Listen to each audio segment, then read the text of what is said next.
Mornings 5 to 9 on KSL News Radio.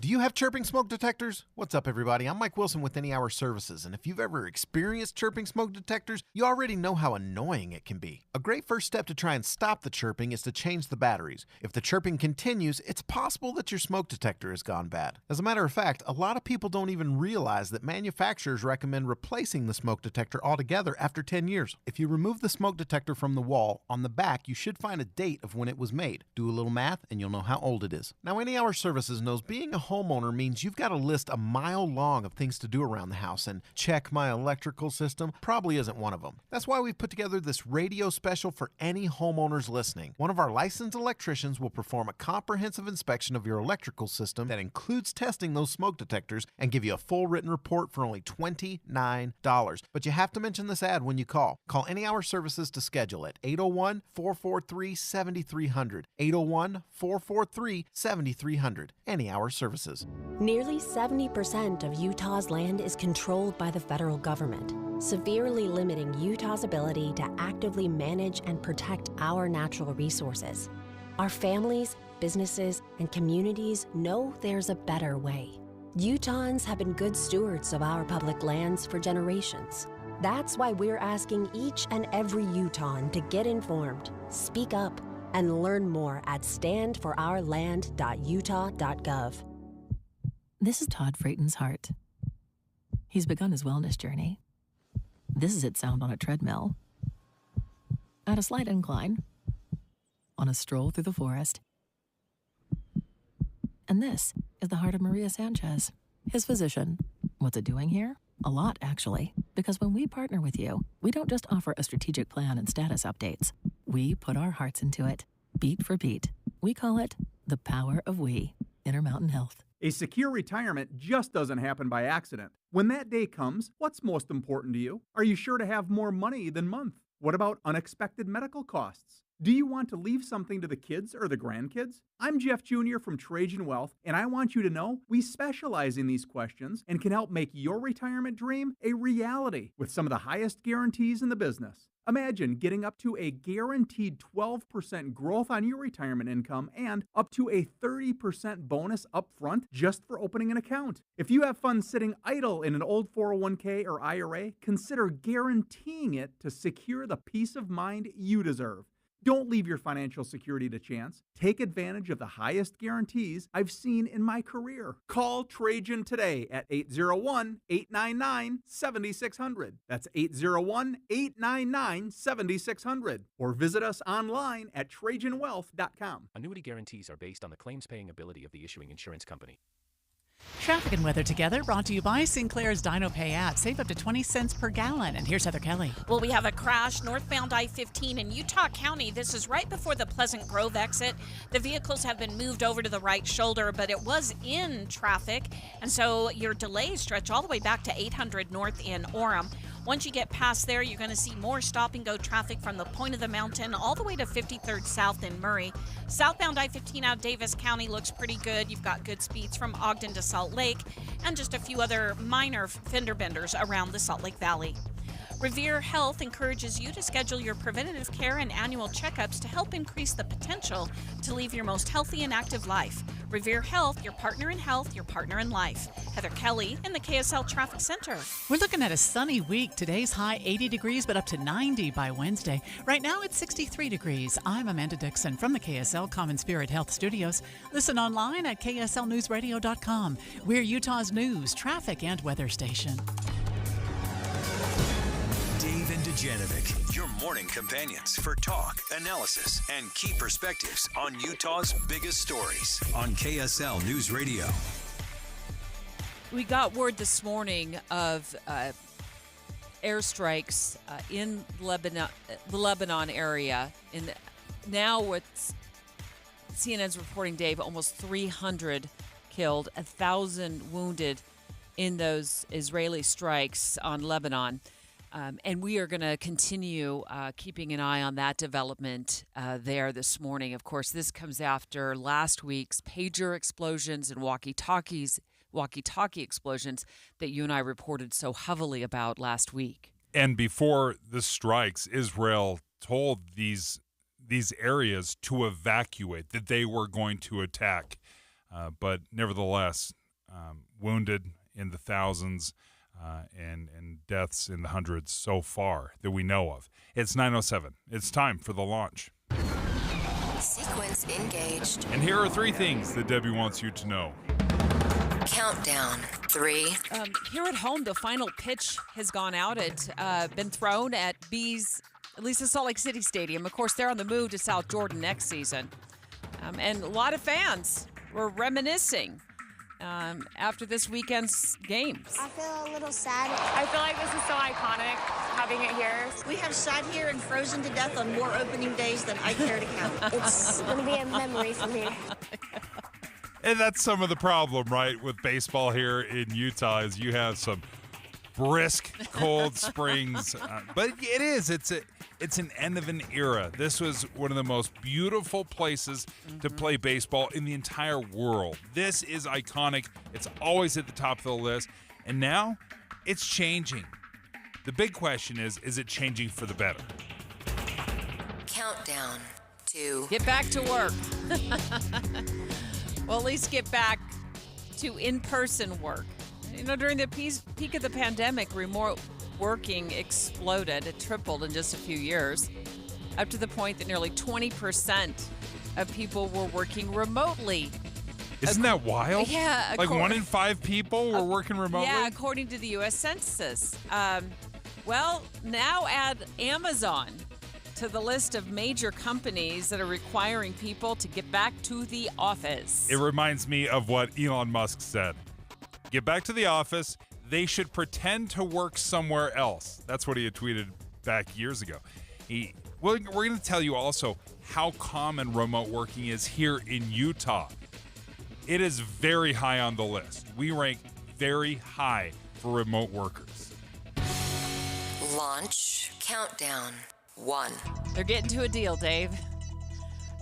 Congress reaching a deal to avoid a government shutdown. But it's not a long-term plan. It's very short-term until just before Christmas. So that's how far they're going to be kicking the can down the road, is just until December 20th. But, and this is a huge but, it gets both parties through the November election. Does it feel to you like it does to me that Congress tries to live by the Hippocratic Oath, like do no harm?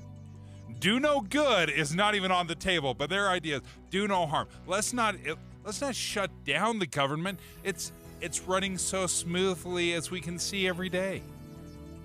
Dave and Dujanovic. The launch. Commence. Dave and Dujanovic. Special coverage of the top national story. And if the federal government remains open, neither political party needs to face a shutdown question on the campaign trail. And mostly the funding stays the same under the plan. There is an addition of $231 million to the Secret Service. We're going to talk about that in just a moment. But this does get candidates and Congress through the election, at least until just a few days before Christmas. It always happens to Christmas, right? We have this little drama again right before Christmas. I wonder, Debbie, what they're thinking. I'd like to hear some reasoning because it feels to me like Congress is saying, we are so afraid of addressing the real issues, the funding of the government and being able to negotiate one with another. We are so afraid of doing that, we're just going to kick that can down the road. Social Security, Medicare. Yes. Who wants to be talking about that days before election? Who wants to be on the campaign trail having to address that? They can avoid that until after the election. I'm so glad.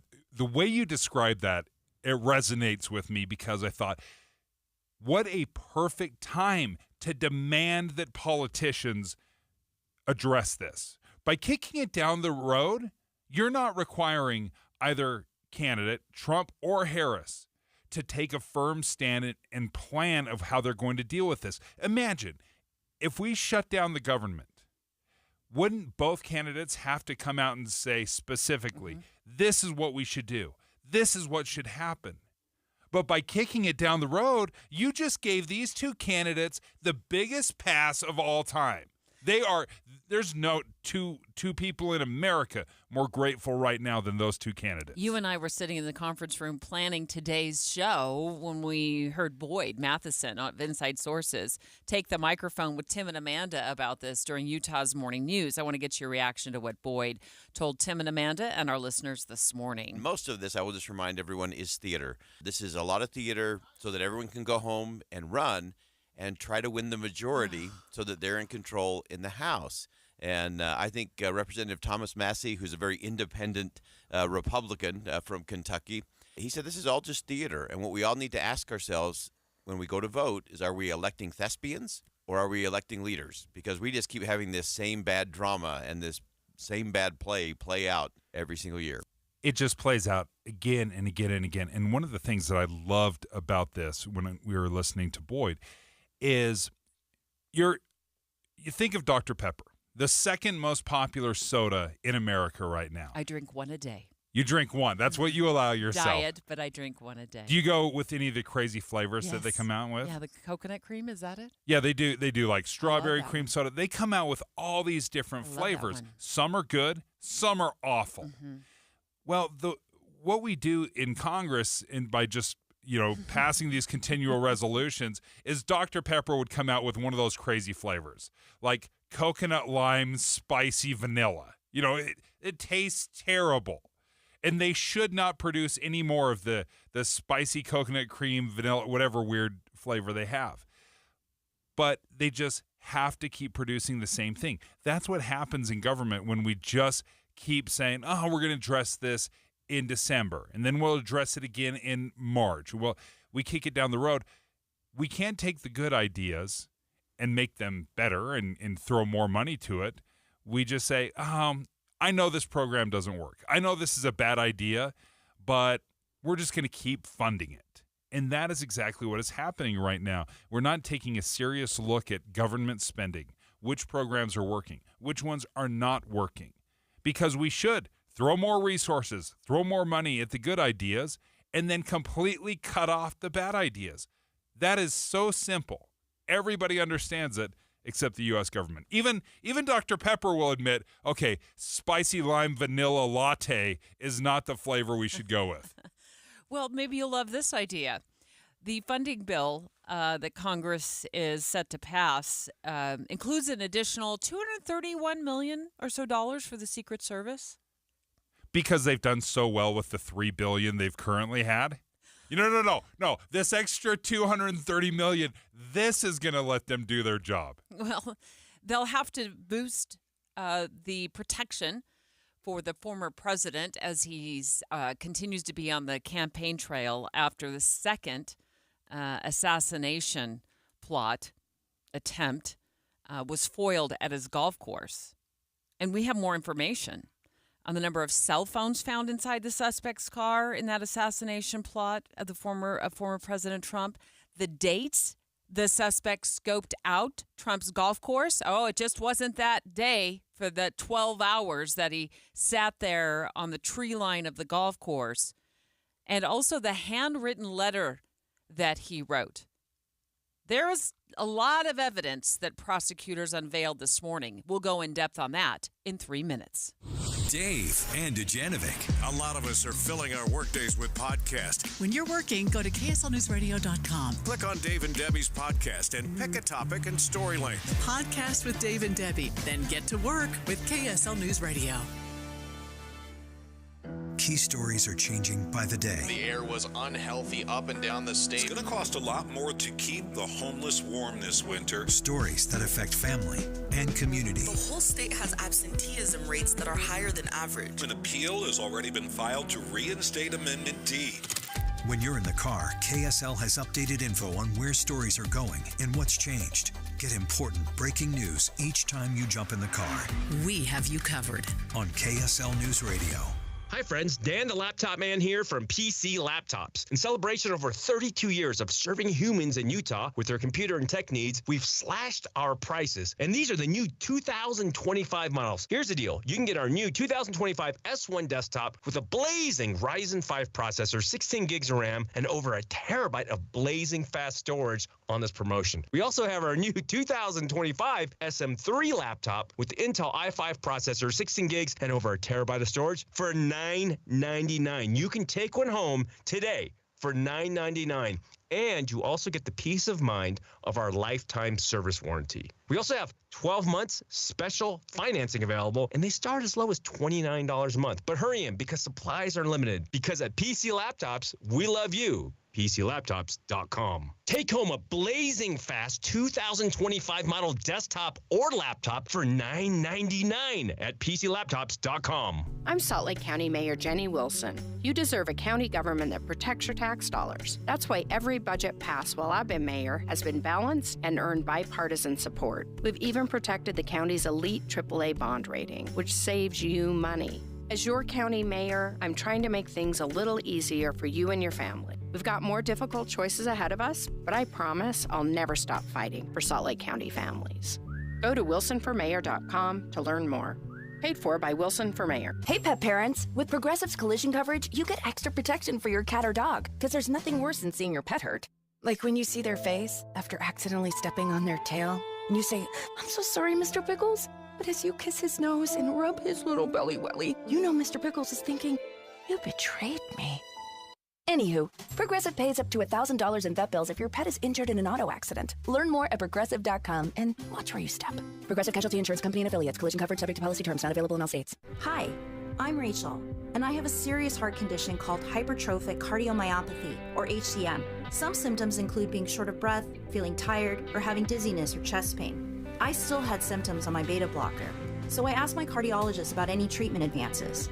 It was a breakthrough for me. That's why I'm working with Bristol Myers Squibb to raise awareness about HCM and to help others like me. Talk to your cardiologist today and visit hcmrealtalk.com for more information. Sponsored by Bristol Myers Squibb. Remember the good old days of 2008 when getting a mortgage felt like winning the lottery? Well, those days didn't end so well for many. At Box Home Loans, we took a different approach. Instead of lending to anyone with a pulse, we focused on people with great credit. Imagine that, smart lending from the start. Hi, this is Ben Brown with Box Home Loans. For nearly 20 years now, we've made the mortgage process smooth as possible, offering fantastic rates without any junk fees or unnecessary hassle. Just easy, straightforward service. Now it's been a wild market these last 3 years, but the feds just cut rates. Now's the perfect time if you've been waiting to buy or refinance. Save money today with a lower interest rate or lower your monthly payments by paying off higher rate debts. See how much you can save at boxhomeloans.com or call today and talk to an expert about your scenario. Call 855-294-LOAN. That's 855-294-LOAN. Boxhomeloans.com. Your reward for great credit. Equal housing lender, NMLS ID number 1359687. Common Spirit Health. Hospitals, clinics, and caregivers all connected to advance healthcare in Colorado, Kansas, and Utah. Healthcare with human kindness is here. Hello, human kindness. With the three things you need to know this hour, I'm Amanda Dixon. First, the president of the International Olympic Committee is coming to Utah this week. It will be the first time Thomas Bach has visited since the 2002 Winter Olympics. Second, UDOT is installing fences along I-80 and I-84 to stop animals from getting hit by cars. It's expected to be done by November. And third, the man accused in the apparent assassination attempt of Donald Trump wrote a note months earlier saying that he intended to kill the former president. Right now, it's 63 degrees in Salt Lake City. Back to Dave Dujanovic on KSL News Radio. Dave and Dujanovic. I'm going to get into the details about what we know from prosecutors, more information in the Trump assassination plot, the second assassination plot in just a matter of 9 weeks. The suspect in that plot expected in court today. And as part of a way to detain Mr. Ryan Wesley Routh, I think it's Routh. Prosecutors have to lay out their case about this plot, Dave, and we got some new information on this today that suggests it went back for quite some time. And that, in fact, it wasn't just over the weekend that he had staked out for almost 12 hours the fence line of Trump's golf course in Florida. He'd been there a couple of times to stake it out. I will say it's a little bit surprising to hear this level of detail, which also speaks, I think, to the failure of the Secret Service. Because from the early reporting that we heard, it almost sounded like Trump's woke up one morning and was like, hey, I want to go golfing. Let's go golfing. And I can see how difficult that would be. And this happens, whether it's the former president, the current president, sometimes they'll say, hey, listen, I want to pull off and get some ice cream here. The Secret Service hates that because they want to plan out everything. They want to make sure the area is secure. So initially I thought, well, maybe he just wanted to play golf in the morning. It's hard to get everything, in place and really secure things. But the more we learn about this would-be assassin, this potential alleged assassin, is this was thought about, planned out, organized, and maybe not just quite the spur of the moment that I initially thought it would. Now, remember, last week when we were reporting on this, we talked about Mr. Routh self-publishing an ebook where he indicated something in regards to assassinating President Trump. Now, that ebook lived online for the better part of a year. Apparently flew under the radar. Didn't catch the attention of the feds, at least not at the time. Let me walk you through what we're now learning from prosecutors about this plot, the alleged plot that he'll be in court on today. And then I want to ask you if you think what your feelings are with this increased funding that Congress is going to implement for the Secret Service of $231 million to increase the protection of the former president as he's on the campaign trail. So he would get the same level of protection as the current president and vice president, which, of course, is Kamala Harris, who is also on the campaign trail. So in this filing today, Dave, what really stood out to me is that FBI agents found 6 cell phones in his Nissan Xterra that was parked near the golf course. That's the black SUV that he was a stolen license plate that he jumped in after he was shot at by a Secret Service agent and took off in. So 6 cell phones. And also one of them had a Google search of how to travel from Palm Beach County in Florida to Mexico. So he had obviously planned things out, had covered his tracks, having that many cell phones, obviously had thought this through and made a more detailed plan than just this spur of the moment thing. And the agents also found 12 pairs of gloves. Wow. Maybe he's trying to hide his fingerprints. I'm speculating here, but maybe he's trying to hide his fingerprints because the plot seemed that he was going to shoot at the former president as he either approached or started to tee off on the 6th hole of his own golf course. And part of what is strange about this and what we do know is at this fence line, he had hung up a couple of backpacks. He had hung up a GoPro as well. So was it really going to be that secretive if you're rolling footage on a GoPro? His assassination attempt plot, which was that about 10 days ago, Dave? It was on the weekend. Yeah, the Sunday. Well, the FBI and prosecutors claim that he had actually been in the area, West Palm Beach, on August 14th of this year, because they're able to use different cell towers to detect, his cell phones are pinging. And you have 6 cell phones, apparently, at one point at least, 6 cell phones. So they've got a lot of options of pinging, right? And then on multiple days, and this is according to the latest filing, on multiple days and times between August 18th and September 15th, the suspect's cell phone accessed the cell towers located near Trump International and the former president's residence at Mar-a-Lago. So the prosecutors are alleging here that this guy's been stalking the former president for a good month, now, physically stalking. Yes. Or at least scoping out locations. It would be very difficult. If I'm the Secret Service, I'm very sympathetic to this. you don't know all the crazy people that are out in the world. You don't know everybody that has bad intentions. There are millions of self-published ebooks out there. So can you track every single one? I don't know. We do know that what they can do is secure the immediate area of the president. So maybe they missed all these signs. Maybe these were needles in the haystack that they couldn't find from this guy. Mm-hmm. But that still doesn't excuse the immediate area surrounding the former president. That is where I find it inexcusable. Well, and then the FBI now saying that they recently reviewed that book. As part of their investigation, FBI agents recently reviewed the book, apparently authored by him, Ukraine's Unwinnable War, The Fatal Flaw of Democracy, World Abandonment, and the Global Citizen, Taiwan, Afghanistan, North Korea, World War III, and End of Humanity. That's the title of Ralph's ebook. And they do note in this latest court filing that he does say you are free to assassinate Trump as well as me for that error in judgment based on the fact that he was apologizing for voting for the former president. And then he leaves this handwritten note. So on September 18th, after this alleged assassination attempt happens, law enforcement's contacted by a civilian witness. So that's just an average person, right? Who said that he dropped off a box at his home several months ago. And then after learning about the incident at Trump International at the golf course, the witness opened the box, and inside of it was a letter. And it says, and it's written by, allegedly, Ralph. Dear world, this was an assassination attempt on Donald Trump, but I am so sorry I failed you.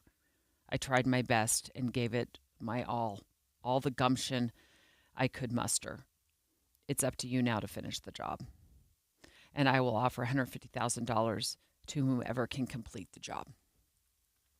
It goes on. There's more to this letter, but see, it's just a handwritten letter of. It just shows signs of somebody who's extremely unpredictable.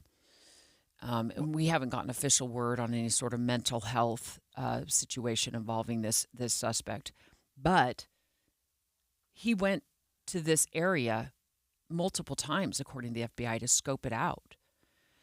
And as you stated, it might have just taken a perimeter search before the president decided to tee off on his golf course.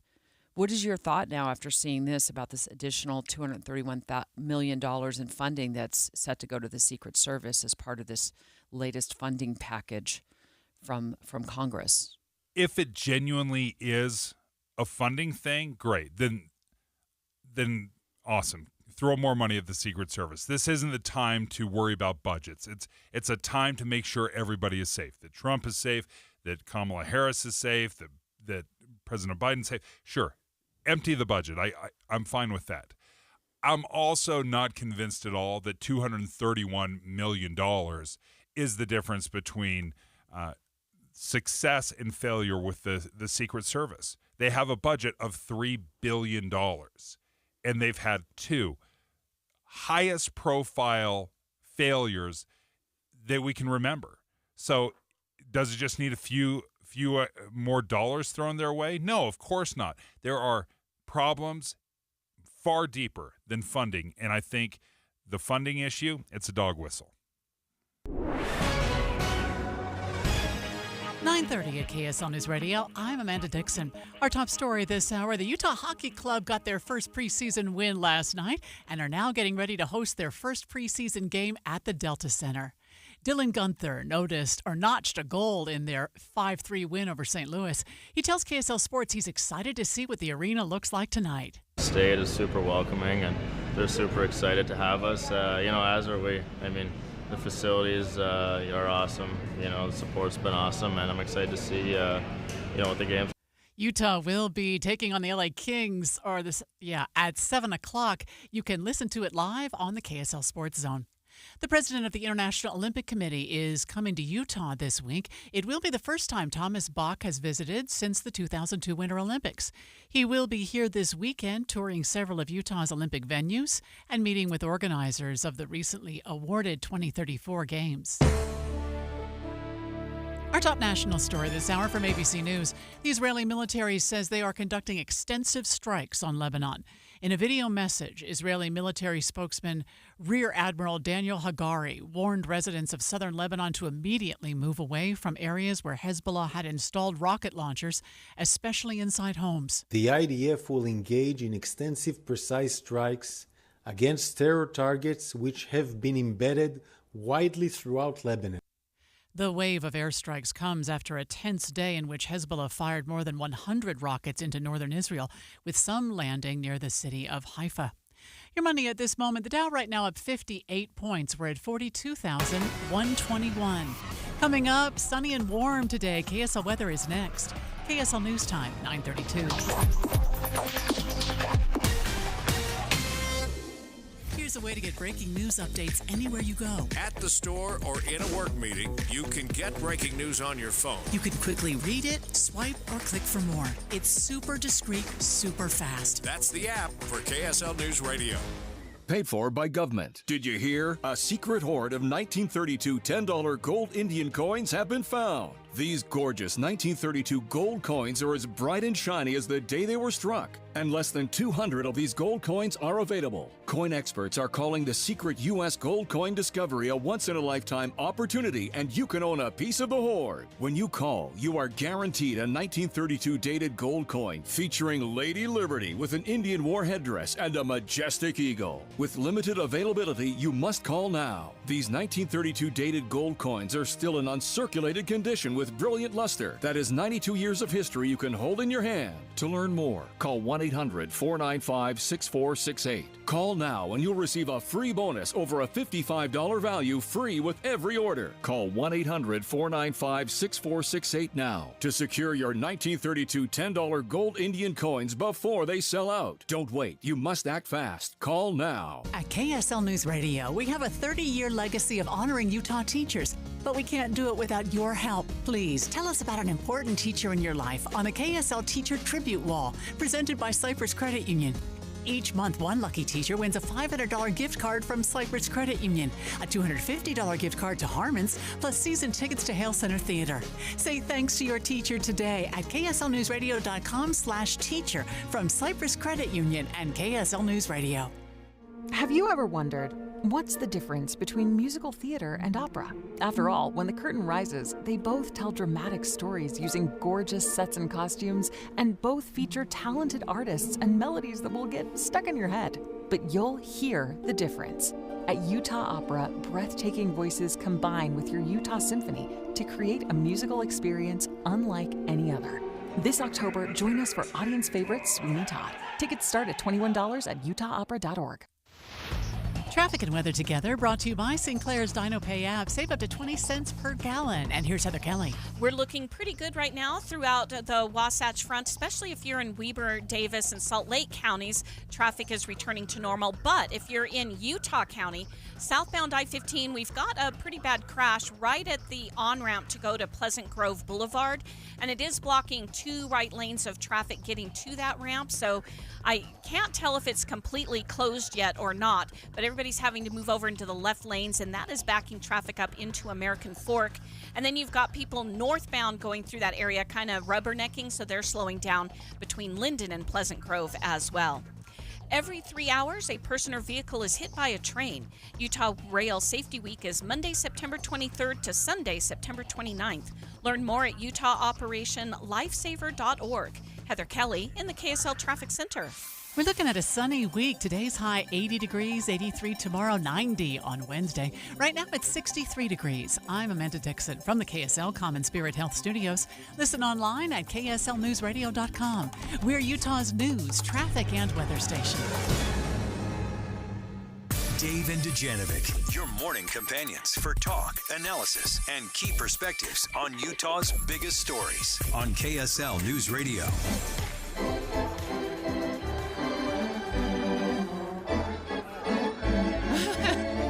That's the version we pick?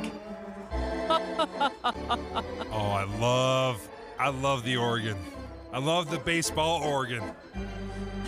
Well, the final pitch has been thrown, at least when it comes to the Salt Lake Bees playing at Smith's Ballpark. They're on the move to South Jordan. I mean, I am not weeping at all that they're going to be about a mile from my house. Very walkable. Very selfish, Debbie. Very selfish of me, starting next season.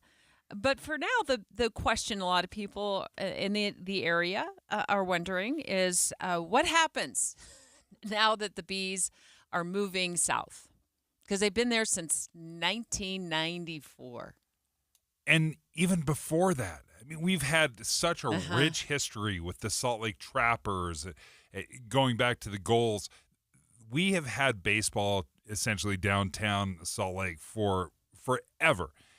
To pick up and leave, and to leave the downtown area without baseball, that's heartbreaking. That's sad. It has been a part of our downtown for so long, and we've loved it. And they've had so many fun experiences, fireworks show. It has been part of that community.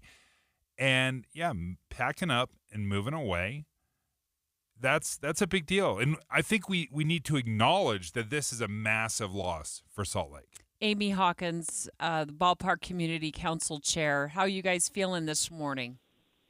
I see a lot of people expressing fond memories, sadness, just a lot of wistfulness. It's a disappointment. It's a loss. Mm-hmm. It has been a loss. It will be a loss, obviously, and I think there are hopes of something better, maybe a Major League Baseball team that will end up here eventually. But at least in this neighborhood specifically, I think there's still a lot of questions, Amy. I know there were a lot of plans and hopes for bigger and better to happen to this area. Where are we at right now with what's next? Yeah, we do have a lot of questions left. I'm glad that you're highlighting that.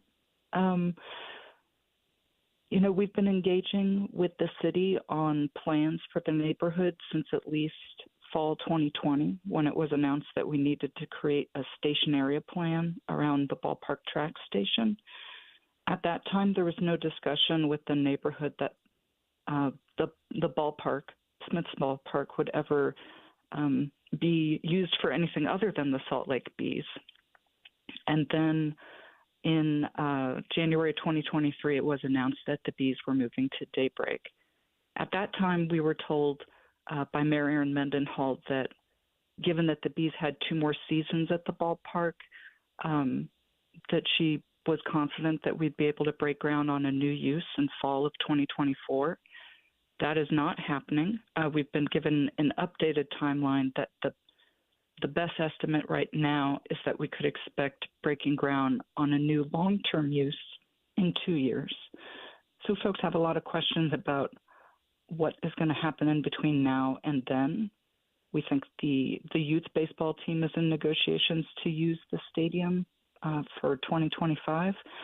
But average game attendance for that is about 350 people, so that's going to impact the neighborhood in a really different way than hosting the Salt Lake Bees has for the past 30 years, and then 70 years of baseball before that.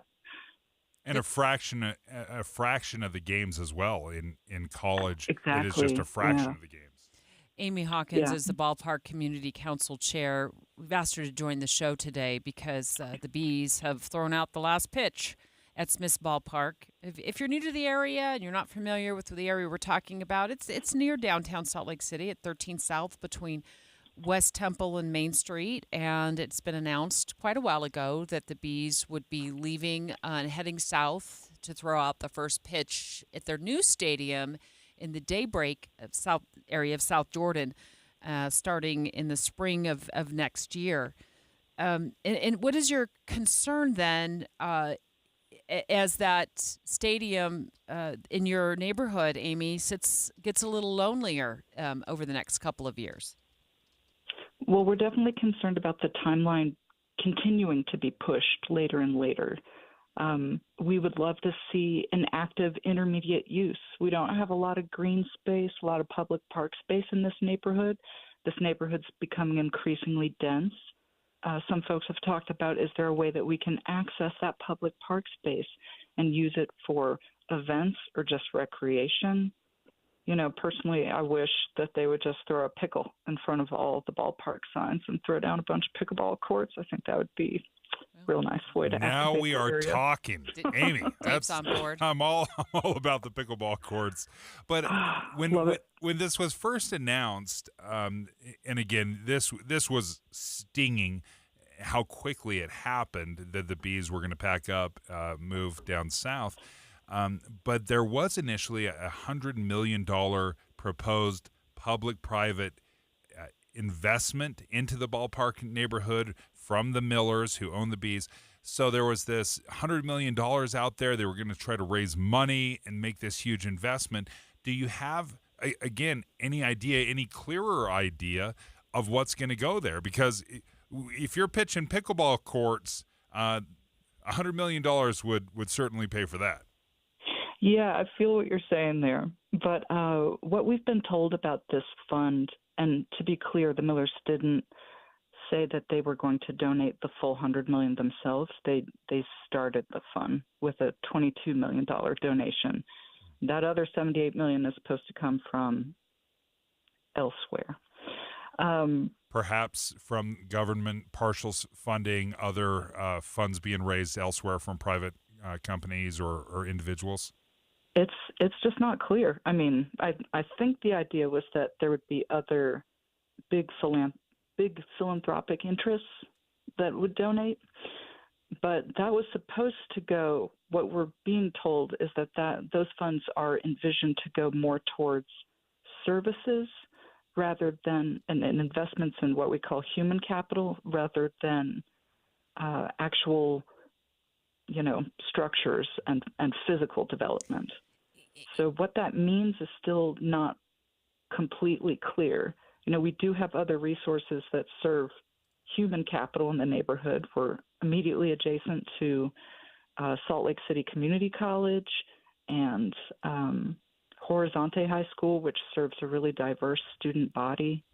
But, a lot of questions still about what people envision those funds to be used for and where they are. Amy, thank you so much for jumping on the line with us. We'll be reaching out to the city throughout the show, and of course, if we don't hear back for some reason, they're always welcome to join the show to give us a status update and where new construction, new ideas stand right now in that ballpark community. And you'll remember they held a contest. Send us your best designs, your best outside the box thinking for this area, all these acres, and they landed and they awarded it was thousands of dollars to people for their ideas in the pitch. What's going to happen next? Is that actually a reality, or was that a pipe dream? Was there going to be some interesting green space mix of restaurants and biosphere? There were all sorts of ideas out there. My understanding was the $100 million that was going to be raised through public and private partnerships was to bring about that design. Whatever happened to that design? We'll ask the city. Our producers are reaching out to them this morning to see if we can get some answers by the end of the show. And if not, of course, our team of producers and reporters continuing to track answers to figure out what is going on with that ballpark community. What is the next step? Bye-bye bees. They are heading south. Share your best bees ballpark memory with us live on the air. 801-575-TALK. They have been at that ballpark. Weren't they the Buzz for a while, Dave? Oh, Buzz, Stingers, Bees, yeah. Well, the ballpark opened up to that team in the ballpark reopened in 1994, right? I mean, I know before that it was Dirks Field. And what is your best Bees ballpark memory? I've got mine. It's super special to me. I'm going to share it straight ahead. I'll share mine. Dave's going to share his, you share yours. 801-575-TALK. We'll take your live calls next. Dave and Dujanovic. You know KSL is the only news radio for your car, right? The only news radio for your smart speaker. Come here in the morning. It's the latest news and traffic. In the afternoon, news and updated weather. We have you covered at KSL News Radio. You're not going to believe all the things that Mountain Home Services can help you with. They've partnered with Master Electrical Service. They've joined forces so they can take care of your electrical needs. But because Mountain Home Services has been in the heating and air business for so many years, they installed my furnace years ago. It's been working wonderfully.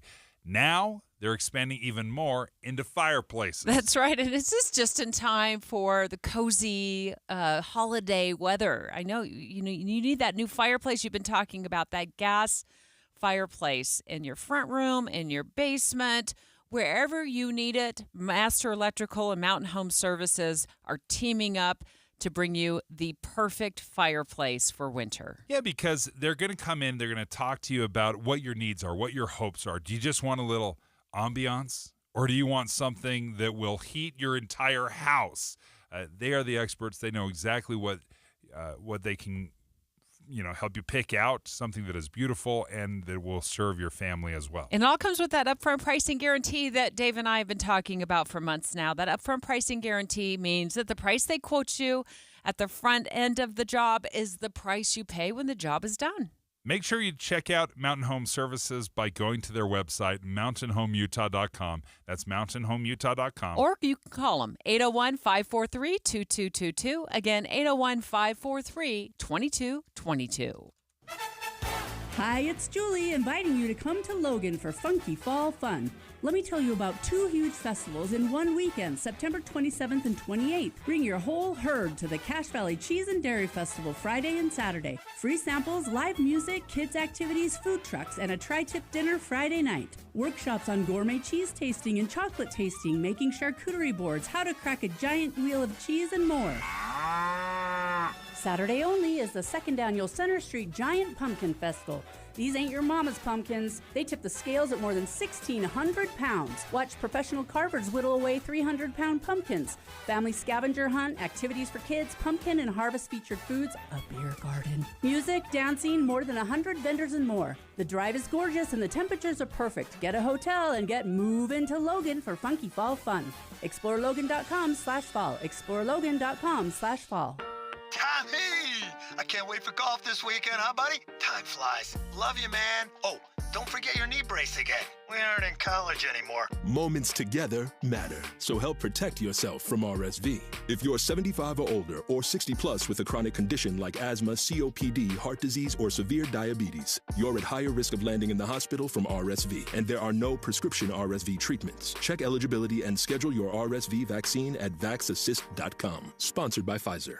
Every business faces challenges, but complicated, expensive, and uncertain shipping shouldn't be one of them. With USPS Ground Advantage from the United States Postal Service, you can avoid all the noise. No more unexpected surcharges, hidden fees, or complex rate structures. It's just easy, cost-effective, and dependable shipping. Tune your business's frequency to success and turn shipping to your advantage. Learn how at USPS.com/advantage. USPS Ground Advantage. Simple, affordable, reliable. One of my favorite ways to keep up to speed on all the breaking news is by signing up to the KSL text line. There's so many things you can keep up to date on. If you text news to 57500, you're going to get all the breaking news alerts. Jazz is going to give you the Jazz scores, BYU, you name it. Make sure you sign up by the KSL text line, 57500. Advanced Window Products. Factory direct. Affordable windows. Call today. They're on their way. Financing available. Save now, pay later. AdvancedWindows.com. Exciting news. Master Electrical Services has joined Mountain Home Services. With the 3 things you need to know this hour, I'm Amanda Dixon. First, a search is underway in Yellowstone for a 22-year-old employee who went missing. The National Park Service says Austin King has been missing for a week. Second, BYU football cracked the top 25 for the first time since 2022, and Utah's team reached the top 10 for the fourth year in a row. Third, you may see some Christmas decorations up in Midway. It's because a Hallmark movie is currently filming in the Beehive State. Right now, it's 63 degrees in Salt Lake. Back to David Dujanovic on KSL News Radio. Dave, and Dujanovic. John and Holiday, hold the line. We want to hear your best Bees ballpark story. Like, what's your fondest memory? 801-575-TALK. Dave, Laura called into the show. She's not on the line anymore. She lives in West Valley City, but she said her best Bees memory is that her husband threw out the first pitch as a veteran.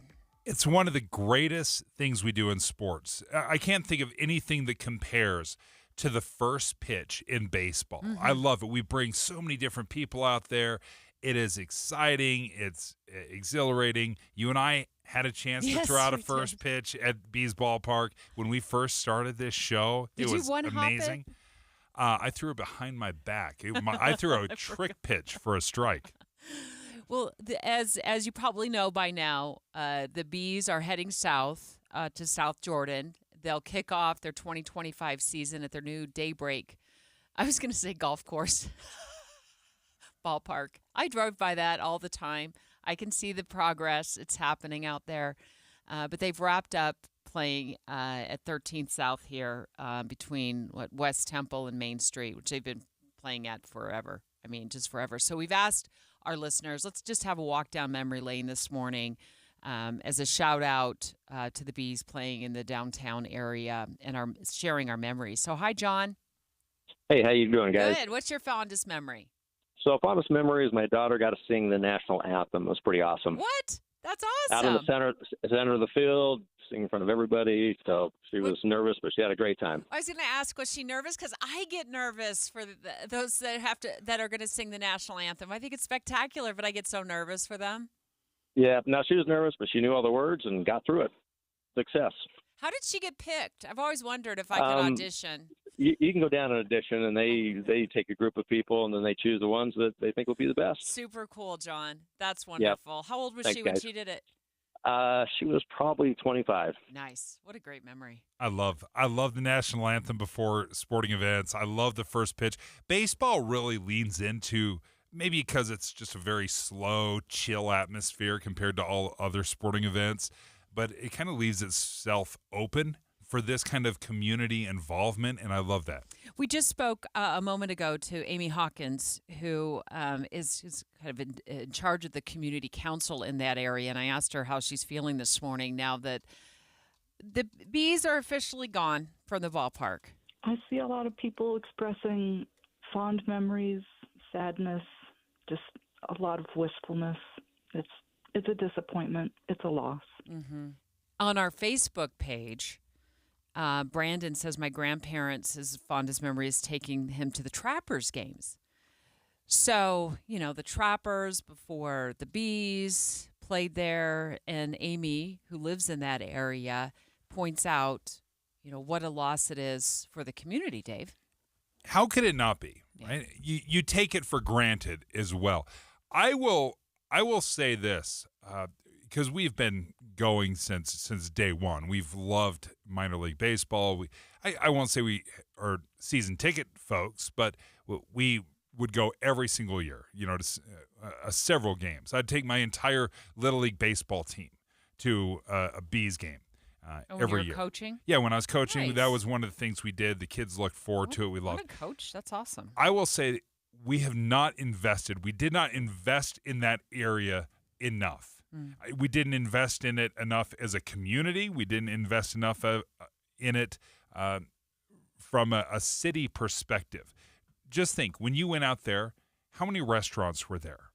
How much parking was there? Parking's a nightmare. Yeah. Food's a nightmare. This was not an area that was very friendly to bring your family and say, hey, let's go to a movie, or let's go out to eat first, then we'll go catch the ball game. And then think of how many times when the game ends at 9:30, 10 o'clock at night, you have a dark, quite frankly, scary trek back to your car. Dave Downer on a Monday. These are supposed to be your fondest memories that we're sharing about the bees and the ballpark there. Hi, Cindy.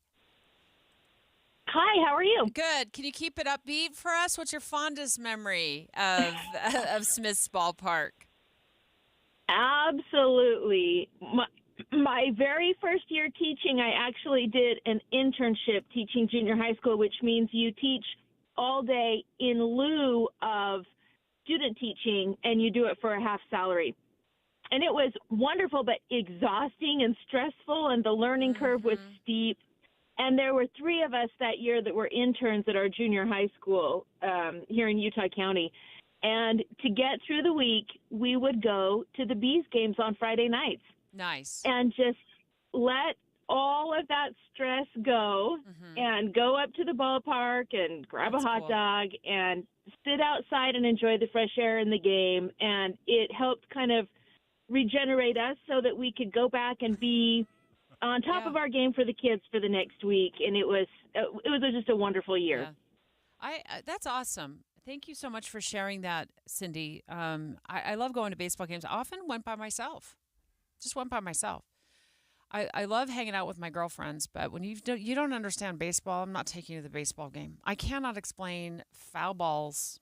I cannot explain balls and strikes. I just want to sit there and enjoy my Chicago dog. I want to enjoy ground rule double. They took away the Chicago dogs. They replaced it with the J Dog, though, so that's an upgrade. So my fondest memory, and there's so many of them, but I would just pick my fondest memory is I was on the first baseline on the opening day of the new ballpark back in 1994. Channel 4 News. I was working there with an awesome team of reporters and producers and photographers, and we'd put together an in-depth special documentary. Can't remember how many hours it was, but they granted me the opportunity to stand just behind first base. It was a perfect day. I remember it like it was yesterday, and I've loved that ballpark ever since. One of my favorites, I used to work in sports. Everyone knows that. I used to work in sports for a number of years. Everybody knows that. Yeah. My buddy, we were producers together, Mike Grant and I, we'd go over to the games. We were covering it for the station.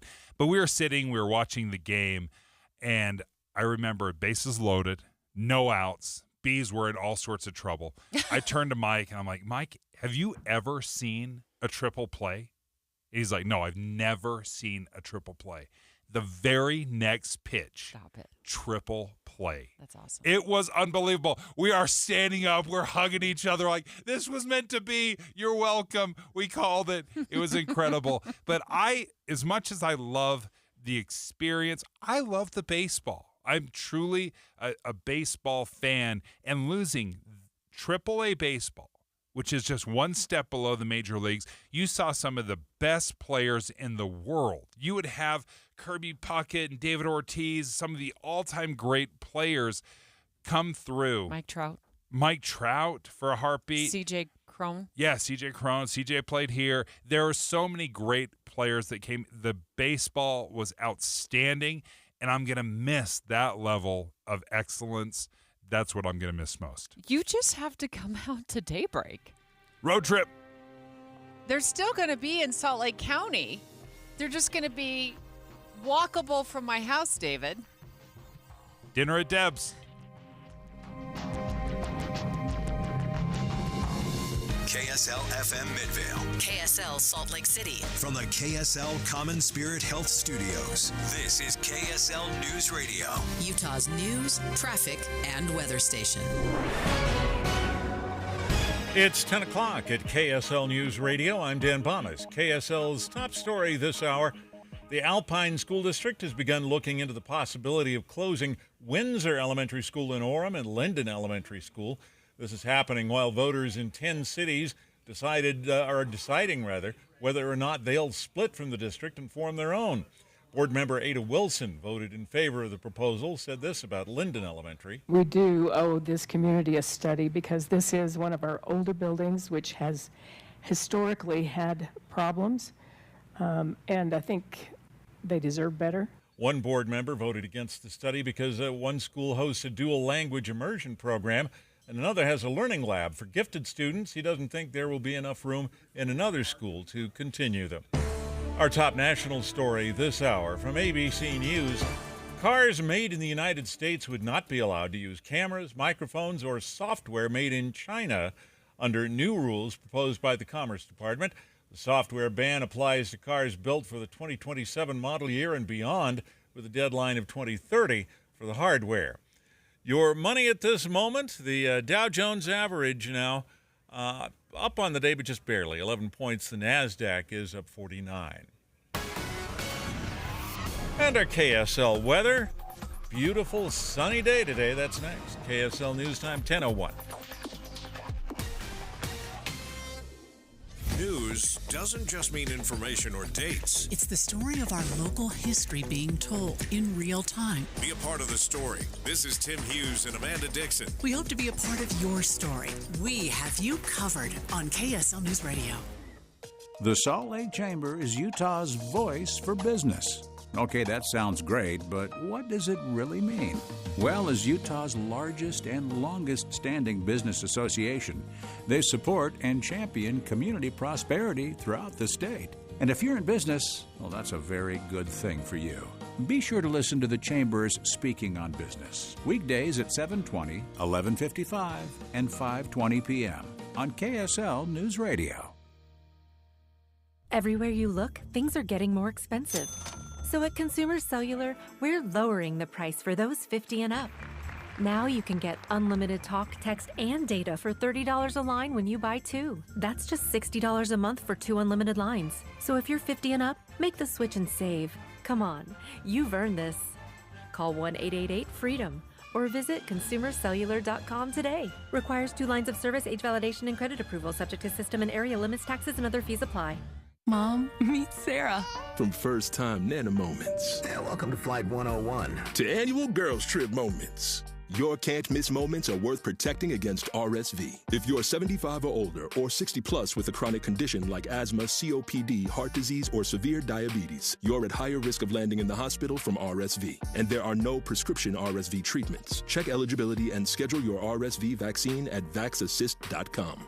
So where should we go next? Sponsored by Pfizer. I'm Dave Cawley, investigative journalist and host of the podcast Cold. In October of 1985, a woman named Cherie Warren left work at a busy Salt Lake City office to meet her estranged husband at a downtown auto dealership. She never made it home.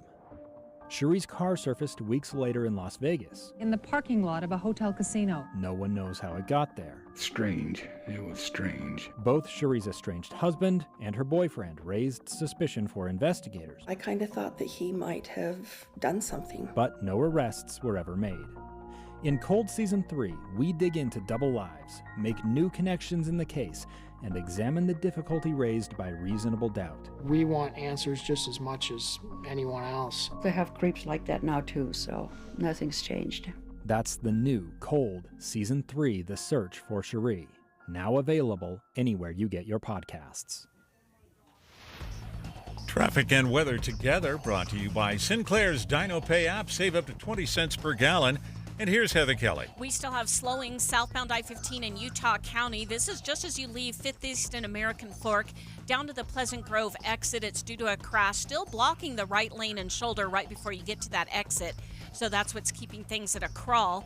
You also have very slow traffic eastbound I-80 as you enter the mouth of Parley's Canyon. That's in the Mill Creek area. We haven't heard of a crash in that area, but something definitely slowing you down there. And then the barrels are back on Legacy Parkway. This time it's southbound between Farmington and Woods Cross. Heather Kelly in the KSL Traffic Center.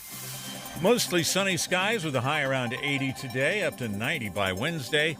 And right now we're at 64 degrees with partly cloudy skies.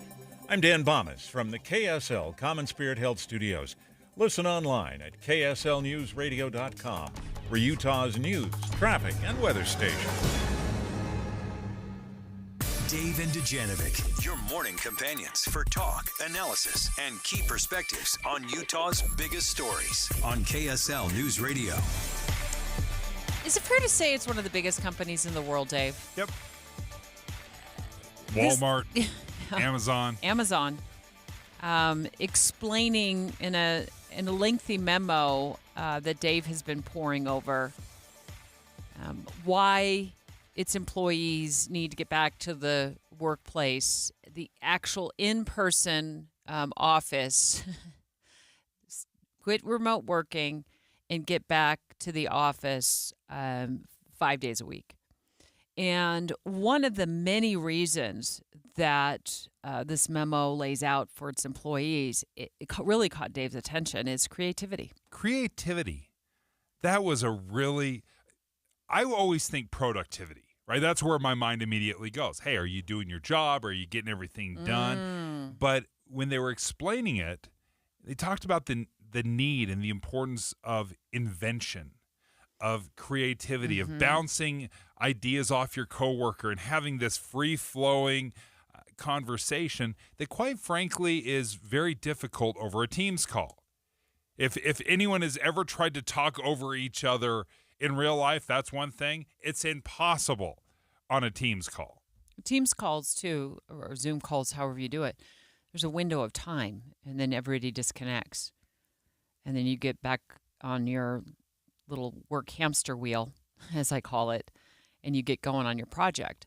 But when you're all together in the office, idea sharing, sometimes the best ideas are born in the elevator, writing next to somebody from the second floor that you never see. It's so funny that you said that, because that's exactly what the Amazon CEO talked about. He said remote working is especially difficult for new hires, right? Obviously, if you're brand new and you're trying to do everything over the computer, that's tough.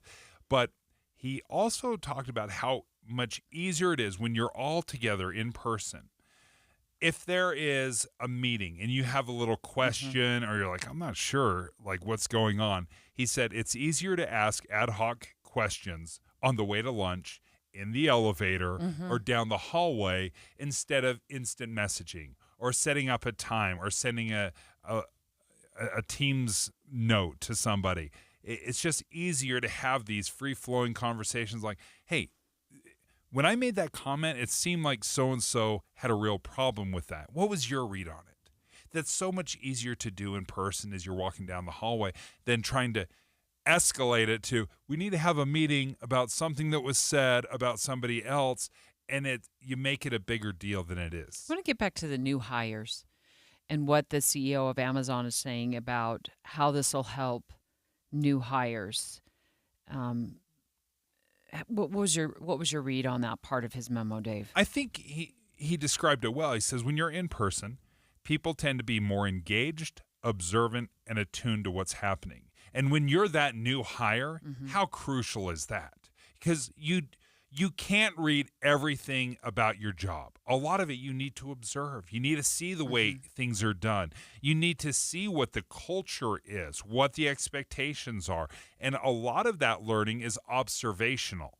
And I think we've discounted that. We think everything can be taught through a memo. Have I ever told you about the time when I was in college and I worked at a convenience store? And this is to the point about new hires. I flew solo mostly at that convenience store. And I really loved the family I was working for. They were great. They owned the convenience store, but I flew solo. So I got in at I don't remember, 6 o'clock in the morning. It seems like I pick all the jobs where I'm driving in before the sun rises. Yeah, it just dawned on me. Oh, I'm up before dawn. Okay. And I ran the convenience store, and I was by myself. And people would come in all at once because we were in an office complex. So we were hidden. It wasn't like a 7-Eleven type of convenience store where it's facing the road and everybody's swinging in all the time. This is kind of hidden, tucked away in an office complex. But people would come in all at once because they were getting there just before Morning work, coffee, right. And then, the coffee breaks. And but we also did flower orders. We did dry cleaning. As you do. We did dry cleaning. Did you get some of that convenience store gas and sip flowers? People would walk in with all of their dirty laundry and put it on the counter, and I'm trying to help the person get a cup of coffee and their snack rung up, and then I had to do somebody's flower order for them. I can't remember all the services we offered, but we do taxidermy as well. Imagine being Hey, you want to stuff an animal? Bring him by. Brand new employee. There I was trying to navigate all of these things. And if I had to call the owner, it was like the line was out the door. You know what I mean? So having flown solo as a new employee and in a job that had no co-pilot, I can tell you. Nightmare. I know that's not Amazon, okay? But, I mean, we basically offered almost all of the services that Amazon offered. And this was in the 80s. We were way before our time, but it was just Debbie D. So as a new hire, had no idea what she was doing. Yeah, I got lost. Really fast, and I'm sure I frustrated a ton of the customers. It's hard. Yeah. It's hard to be a new employee, and you need someone to show you the ropes. And again, so much of training can be and is observational. Yeah. And you don't know what you don't know. And when we assume, you just have to read the training manual, like I understand anything about this training manual, that's incredibly difficult. But let me go back to this creativity. And this is what Amazon is hoping that in-person work will do. The CEO talks about collaboration, the importance of collaborating. He says inventing is easier and more effective when you're in person. He describes the energy of riffing off of one another's idea, that it happens more freely, more organically. And you can't always plan out your brainstorming sessions. Sometimes it just happens like, hey, a thought popped into my mind. I do this all the time. Hey, Deb, what do you think about this? Have you thought about that? You're like, no, I haven't. Ooh, but do you know what it does make me think? This, and that. And so often in our job, that turns really interesting conversations because it's just like, oh, hey, I had a whisper of a thought. The other thing he brings up, or I think that should be talked about, is like if you're not at the office, are you out of sight, out of mind? So what does that do for promotions? What does that do for, if you're not there, how does anybody know you're still working for the company? I am not saying that, I think everybody's important in terms of employees, but if you're not there, you may wonder, hey, whatever happened to John? Is he still working here? So I wonder if John's out of sight, out of mind, if that's a problem for John. The Wall Street Journal. I don't know why I'm using the word name John. Poor John. Literally, that was the name of the man I dated when I worked at the convenience store. It's all we're going back to the 80s. John's okay, never ahead. showing up to work. You know those Johns. I don't know why I'm probably. But speaking of remote workers, the Wall Street Journal found that 31% less likely to be promoted. 31% less likely to be promoted. And I think it speaks to that very much. Out of sight, out of mind. Seat time's important. And the seat time at the office is important. It would be nice if that weren't the case, that if every manager could fully appreciate the job that you were doing. But if you're not producing widgets and exceeding the amount of widgets you need to produce, then it's sometimes hard to fully appreciate what you're contributing. Whereas if you're showing up to the office in person and there's a meeting and you have a great idea, everyone sees that. You seem like the smartest one in the room in the moment. And all of a sudden you're like, maybe that person should be vice president of something. Well, remote working exploded, during the pandemic. The U.S. Census Bureau reports it tripled in the last few years to the point where 20% of people were working remotely. That is a staggering number. You think? I think it's even higher than that. Maybe on some level, but my goodness, that still 1 in 5 people. Now, there were times that the CEO of Amazon has said, listen, we're not totally getting rid of remote work completely. Maybe I'll share some of that in the next segment of the reasons or the places where he sees remote working still being very useful. Straight ahead, let's take your live phone calls. Are you pro get back to the office? Or are you pro stay remote working from home? Pick a side. Call us, 801-575-TALK. Give us your best argument, 801-575-TALK. Dave and Dujanovic. Dave and Debbie go out of their way to make sure you hear all sides of a story. They're working the phones to get several viewpoints on for you. Hi, it's Tim and Amanda. We get you the full story, too. We have you covered on KSL News Radio. In a big election year like this, Trump called for a grand jury to investigate. News happens fast. Harris said she wants an assault weapons ban. A significant paradigm shift for the Secret Service. On the way to work, searching for lunch, or heading home, come here to catch up. We have you covered in the car at 102.7 FM. This song doesn't have a name, but if it did, it'd probably be something about togetherness, because it's a collaboration, not between pop stars and producers, but between music therapists and kids. Music therapy is a treatment that doesn't involve medication or needles, and it's been proven to help children manage pain and contribute to faster healing. So it shouldn't surprise you, it's our favorite song. And just one way we partner with you for a life well lived. Intermountain Health, the power of we. Getting help with electrical repairs is easier than you think. All you have to do is call Any Hour Services or schedule an appointment at anyhourservices.com. No one helps more homeowners than Any Hour Services. Hi, it's Tori DeVito. In every family, small conversations can make a big impact. I grew up on tour with my parents. Kind of different, but we bonded over music just like other families do over sports, camping, or other interests. And we talked. Little everyday conversations from silly to serious that built a foundation over time. Honest conversations, like when my dad shared his experiences as an alcoholic. Your honesty about that part of your life gave me a sense of integrity that I wanted to uphold in my own life. And I was so grateful that you and Mom had become these sober, stable people who were always there for me. I wanted you to know from someone who's been in recovery more than 30 years now that hard work is what creates success, not alcohol or other drugs, whether it's music or anything else.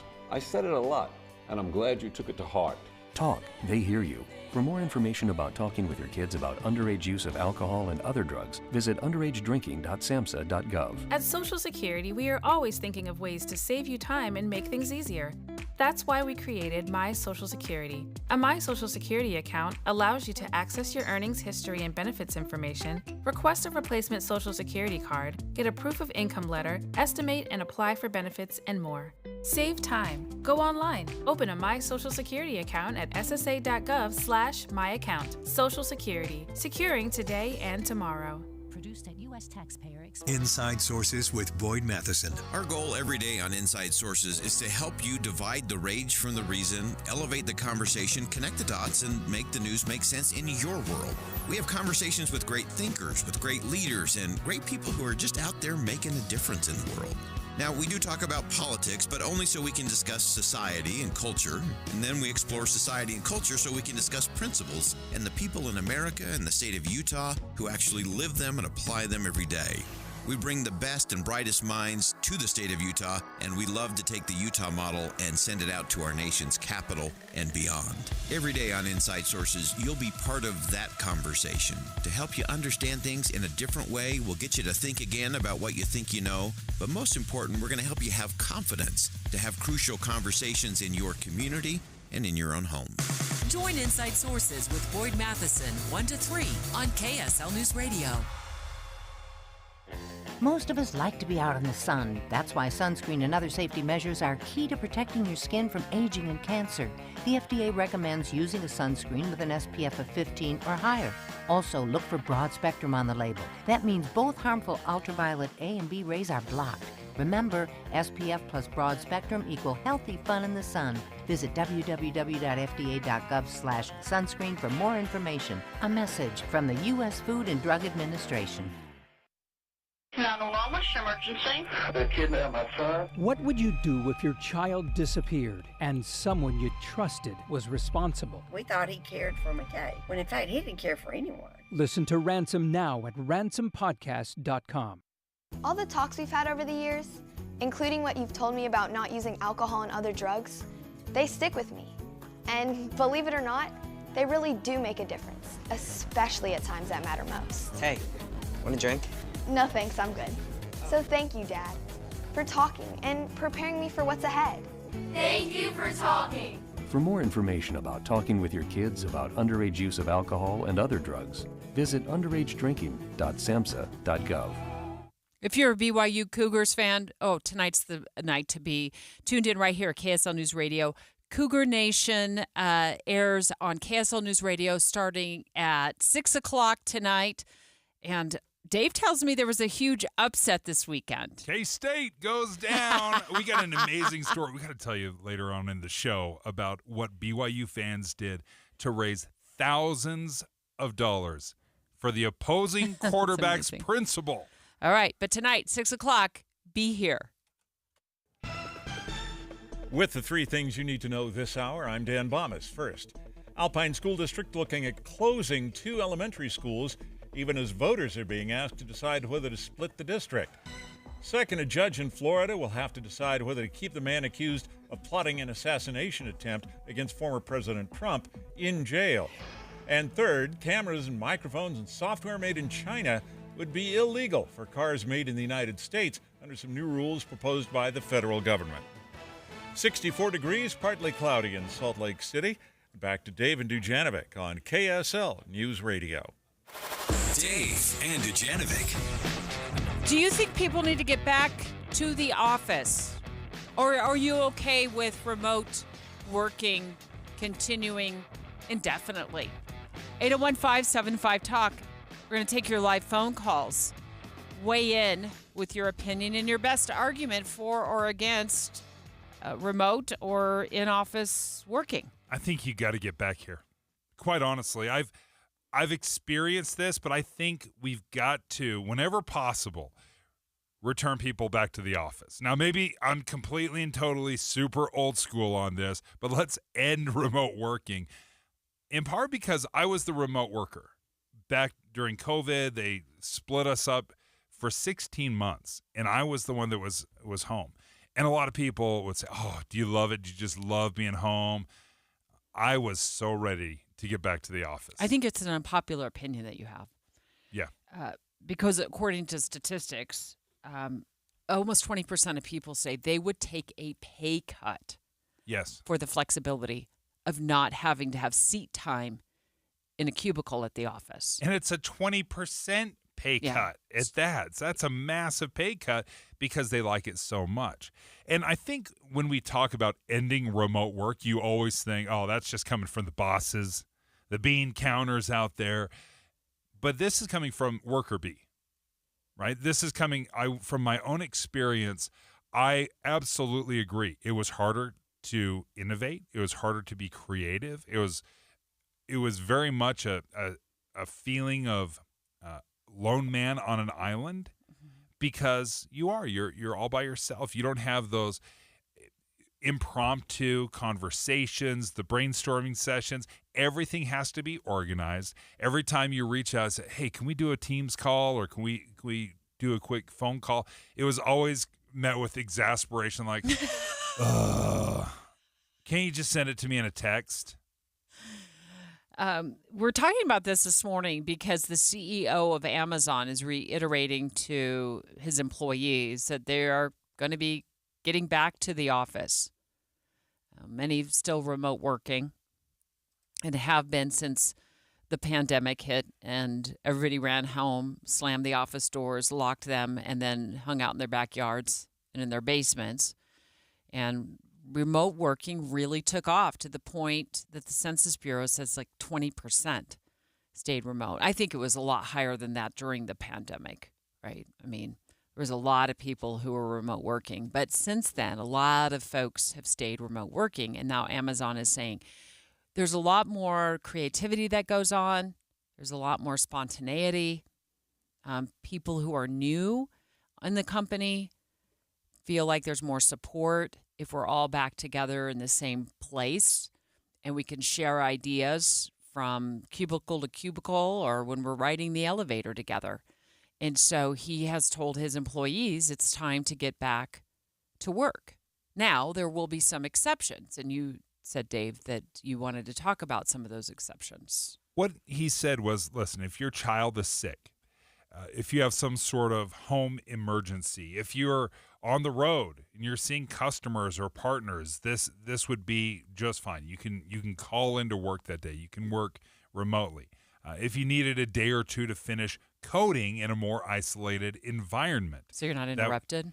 And that's something that I have absolutely experienced. Everyone has, right? You're at the office, you're working on a project, and then it's so easy to just pop in and, hey, how's it going? We're going to go get lunch. You want to get something? No, I'm fine. I'm working on something. Those constant interruptions that happen when you are at work, that the struggle is real. You know when that happens is when you have the most amazing thought on your brain. Every time.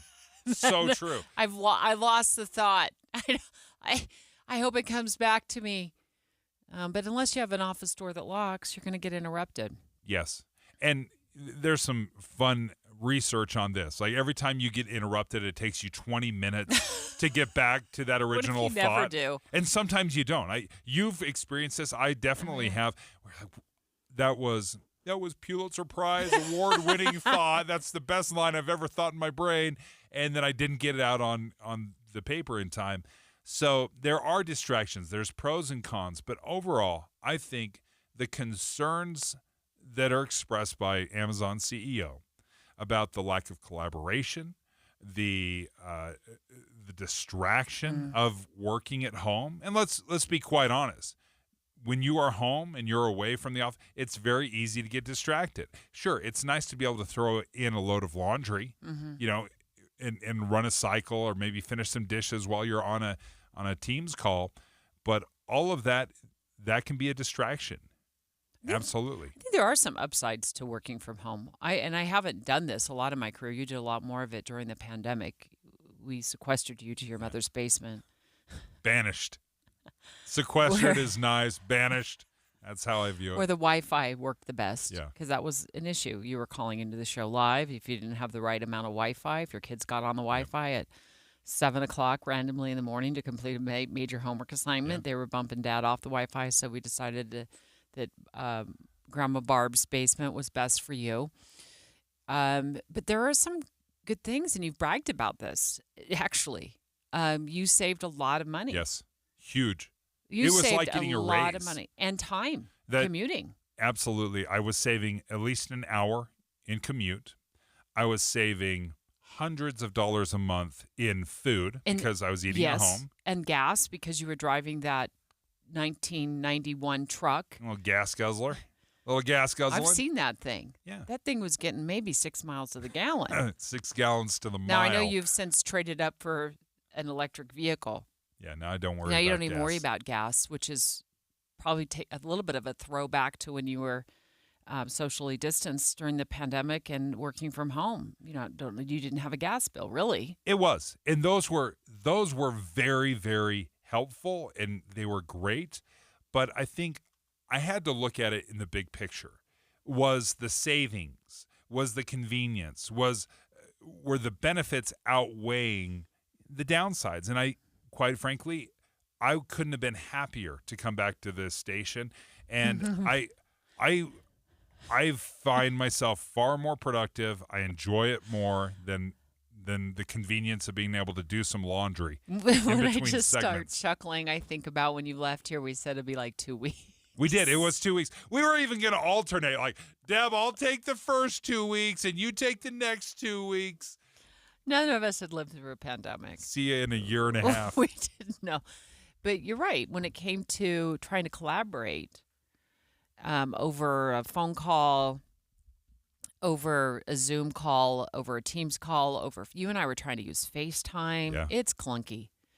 I mean, these all have it's awesome that we have all of these, but they just didn't work for a live broadcast.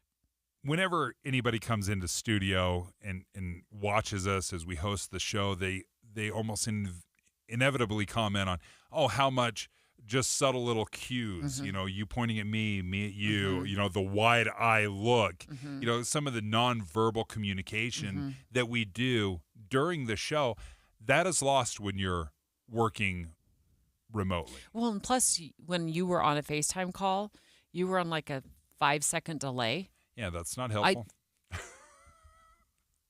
If you don't work in this industry, that's awesome. But a 5-second delay is like singing "Row, Row, Row Your Boat" in the round with like 7 other people singing it.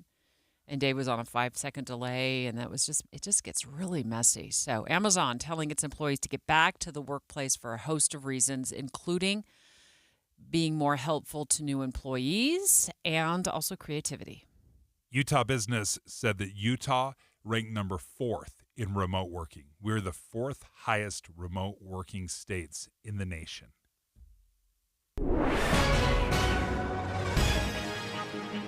It's 10:30 at KSL News Radio. I'm Dan Bomas. KSL's top local story this hour.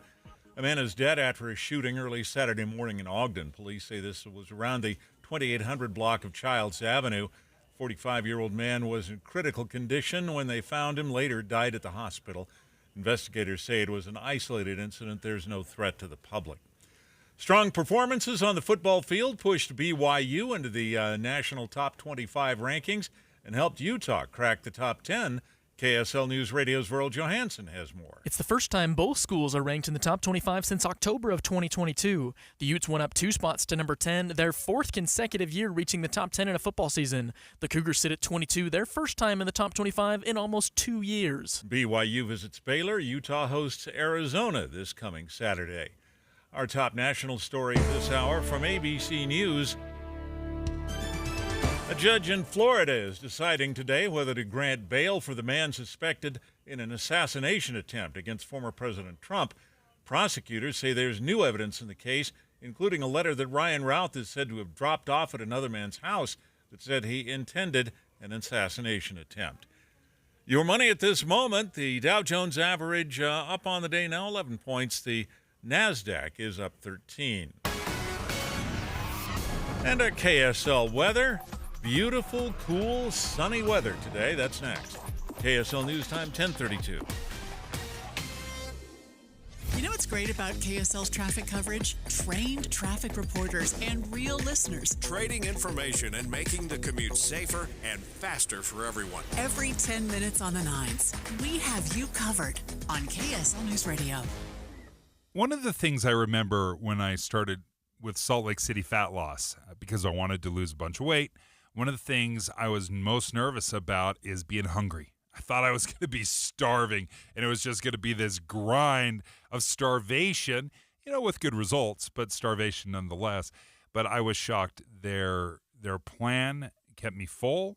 It kept me focused, and the pounds just fell off. I lost 57 pounds in 60 days, and not easy, but easier than I thought. So if you're thinking about it, Salt Lake City fat loss worked great for me. I did it without injections. I did it without any insane workout routines, no surgery as well. So if you want to schedule a free consultation, make sure you go to their website, slcfatloss.com. If you use my name, you're going to get an extra $200 off the program. Just go to slcfatloss.com. John Legend here. How do I keep my protection against COVID-19 up to date? With a COVID shot this season. You can get your COVID-19 shot when getting your flu shot if you're due for both, as recommended by the CDC. Ask your healthcare provider and book at vaxassist.com. Sponsored by Pfizer. Hi, I'm Angie Hicks, co-founder of Angie. When you use Angie for your home projects, you know all your jobs will be done well. Roof repair? Done well. Kitchen sink install? Done well. Deck upgrades? Done well. Electrical upgrade? Done well. Angie's been connecting homeowners with skilled pros for nearly 30 years, so we know the difference between done and done well. Hire high-quality, certified pros at Angie.com. Is your vehicle stopping like it should? Does it squeal or grind when you brake? Don't miss out on summer brake deals at O'Reilly Auto Parts. O'Reilly Auto Parts. Traffic and weather together, brought to you by Sinclair's DinoPay app. Save up to 20 cents per gallon. And here's Heather Kelly. Well, the crash we have southbound I-15 in Pleasant Grove is in the final cleanup stages. Looks like there's still just one emergency vehicle on the scene. This is southbound I-15 right before the Pleasant Grove exit. It's over on the right shoulder, and most of the delays that we had in that area have cleared out. You do still have a bit of slowing, though, on Bangerter Highway northbound toward the 201 freeway. And you're going to have off and on slowdowns on Legacy Parkway southbound between Farmington and Bountiful, where we have lane restrictions in place. Murdoch Hyundai is celebrating 3 brand new dealerships with 1.99% for 5 years on the Tucson or Elantra. Murdoch Hyundai in Logan, Linden, and Murray. MurdochHyundai.com. Heather Kelly in the KSL Traffic Center. Mostly sunny skies today with a high around 80, up to 90 by Wednesday. And right now 67 degrees and mostly cloudy. I'm Dan Bomas from the KSL Common Spirit Health Studios. Listen online at kslnewsradio.com for Utah's news, traffic, and weather station. Dave and Dujanovic, your morning companions for talk, analysis, and key perspectives on Utah's biggest stories on KSL News Radio. Caught this article this morning on CNBC as we were planning the show, and I mentioned the headline to Dave, and his eyes got huge. And I think the first words out of your mouth is, "This is a problem." So the headline in CNBC is, "More men in their prime working years are neither working nor looking for jobs." We're going to get into the why behind this. But let me throw out this number, Dave, for you and our listeners to kind of wrap your heads around. CNBC reports that about 6.8 million men nationwide were neither working, and these are men in their prime working years, which are 25 to 54 years old. So almost 7 million were neither working nor looking for employment as of last month. Devastating numbers. Absolutely devastating numbers. Now, if you lose your job and you're in between jobs and you're looking, there's no shame in that. We've all been fired. We've all lost a job. It's all been downsized. This happens throughout a career. You're working for 50 years. It's inevitable. Mm-hmm. Of course it's going to happen. It's the not looking for employment that concerns me, that really worries me, because that speaks to me on a different level. It's one thing to be in between jobs or looking for a job. If you are not looking for employment and you're 25 to 54, what are you doing? What worries you about that? Depression, hopelessness. If you're not looking for a job, now, sure, there's going to be a handful of people that have a plan or they're fulfilling a different role. Maybe it's a stay-at-home dad situation. I'm not speaking to that, and I don't think these numbers are speaking to those cases specifically. This is folks that are not looking for a job, likely depressed, don't have a direction, maybe don't have the skills necessary to change careers. Well, let's take this one thing at a time because it's a lot. Yeah. And I want to start with the issue of depression. I watched an about 11-minute companion piece where CNBC interviewed, I believe it was 3 different experts in terms of workforce and employment, and they were addressing this drop-off of men who are no longer in the workforce and they're not even seeking employment. And depression was brought up. And it's tough for the experts to put their finger on.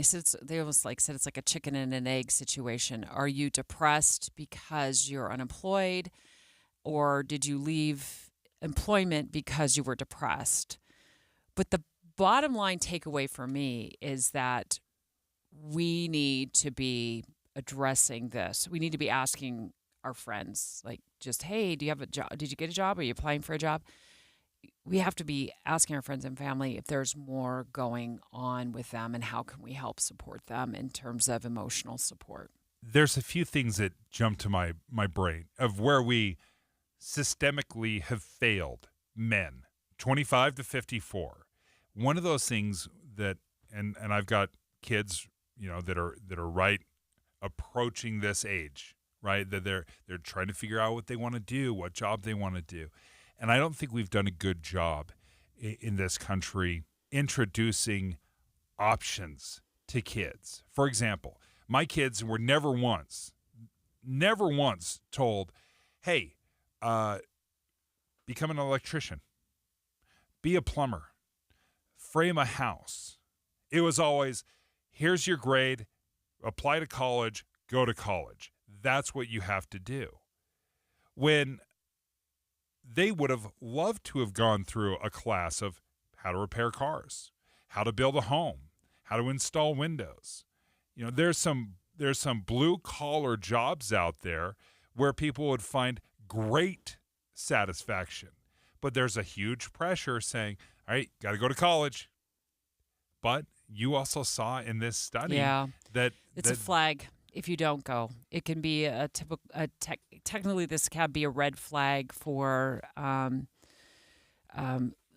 not being able to find new work. So Jeff Stroll, who is a director of Center of Education and Workforce at Georgetown University, was interviewed as part of that 11-minute video that I watched on the CNBC about what's happening to men in the workforce and why they're leaving employment and not seeking employment at such an alarming rate. And it talks about men who are not college educated leaving the workforce at higher rates. The big impacts are on the non-college educated groups on their ability to enter and stay in the labor market. Men who are not college educated leave the workforce at higher rates than men who are. At the same time, fewer younger men have been enrolling in college over the past decade. And what has been happening is jobs in manufacturing have been, to some degree, drying up. And those are the jobs that are often held by men, with a high school degree. They were the types of jobs that would make these men enough money to be able to support a family. But as those dry up to technology, and they acknowledged a very small portion of these are being lost to China, by the way, which surprised me. I thought it would be, that would be a big reason why. They said, but it's technology. They don't have the skills, and there aren't a lot of retraining and reentry programs once you leave that type of job or your job goes away or you get laid off, to retrain these men to find new jobs, new employment in these other fields. So they're on this island trying to figure out what to do. I don't have the skills. I don't have a college degree. Maybe the next job requires it, maybe it doesn't, but they feel stuck. And so what's happening is this cycle of unemployment, which is really very negative for the economy when you think about it. It's fewer people paying taxes. It may mean that more people are enrolling in social programs so they can afford to pay the bills, whether that be for food or for housing. But this is a phenomenon, and it's an unfortunate one that's happening across our nation at much higher numbers than I would have ever suspected. I just figured men were working. And then I saw this report, and it's like almost 7 million are not, and they're not looking for a job as of last month. Yeah, and that should panic us. But to your point of how technology has changed, what is transportation going to look like in the next 10 years? For example, with artificial intelligence, with self-driving cars, self-driving semi-trucks, we have 3 million truck drivers in this nation right now. What happens if that all becomes automated? What happens if all of a sudden Tesla comes out with a new semi-truck that can go 24 hours a day from spot to spot to spot to spot, that doesn't need to worry about a sleepy driver? How does that change the landscape? And that's where I think we need to make sure we're paying attention to some of these trends. Because if this is what's happening, if you've got 7 million men that are not even looking for a job, 25 to 54, those are the, like they say, the prime working years, then we have to figure out what's the root cause here? What's happening? And if we can't figure that out, we better figure out fast, because that should panic everybody.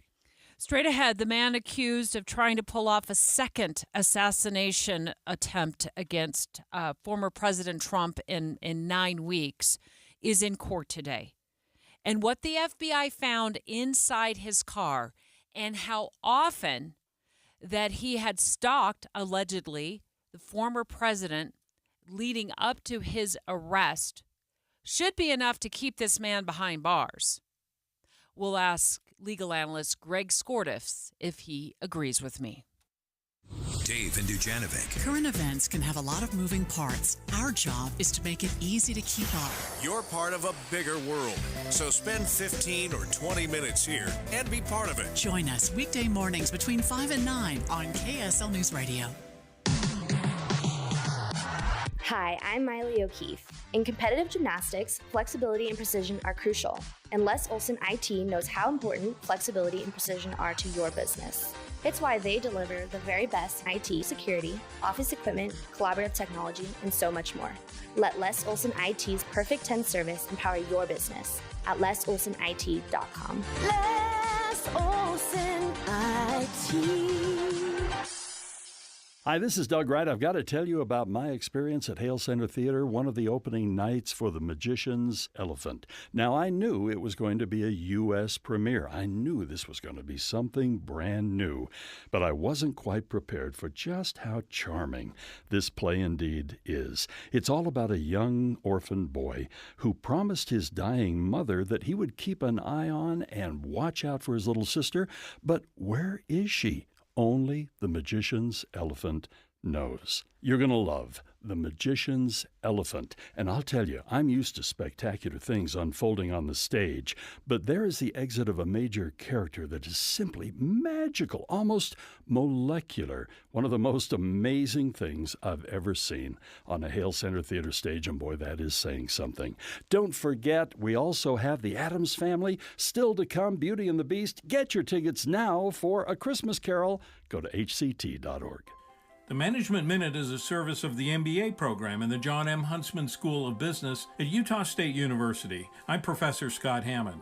Heads up! The parents called to their Little League player who was counting daisies in the outfield. Heads up! The coach called to his players, hoping that they would see and respond to what was about to happen in the game. When we say heads up, we're saying pay attention to the details of your job. But we're also saying pay attention to what's happening in the game. All of us are charged with doing micro details, but also seeing the bigger picture and reacting to macro surprises and helping others. If you do just the details, heads up. If you see just the big picture, heads up too. Learn more about framing your work in an MBA program from Utah State University. Go to utahstatemba.com. That's utahstatemba.com. I'm Scott Hammond. Hope to see you in one of our classes. Common Spirit Health. Hospitals, clinics, and caregivers all connected to advance healthcare in Colorado, Kansas, and Utah.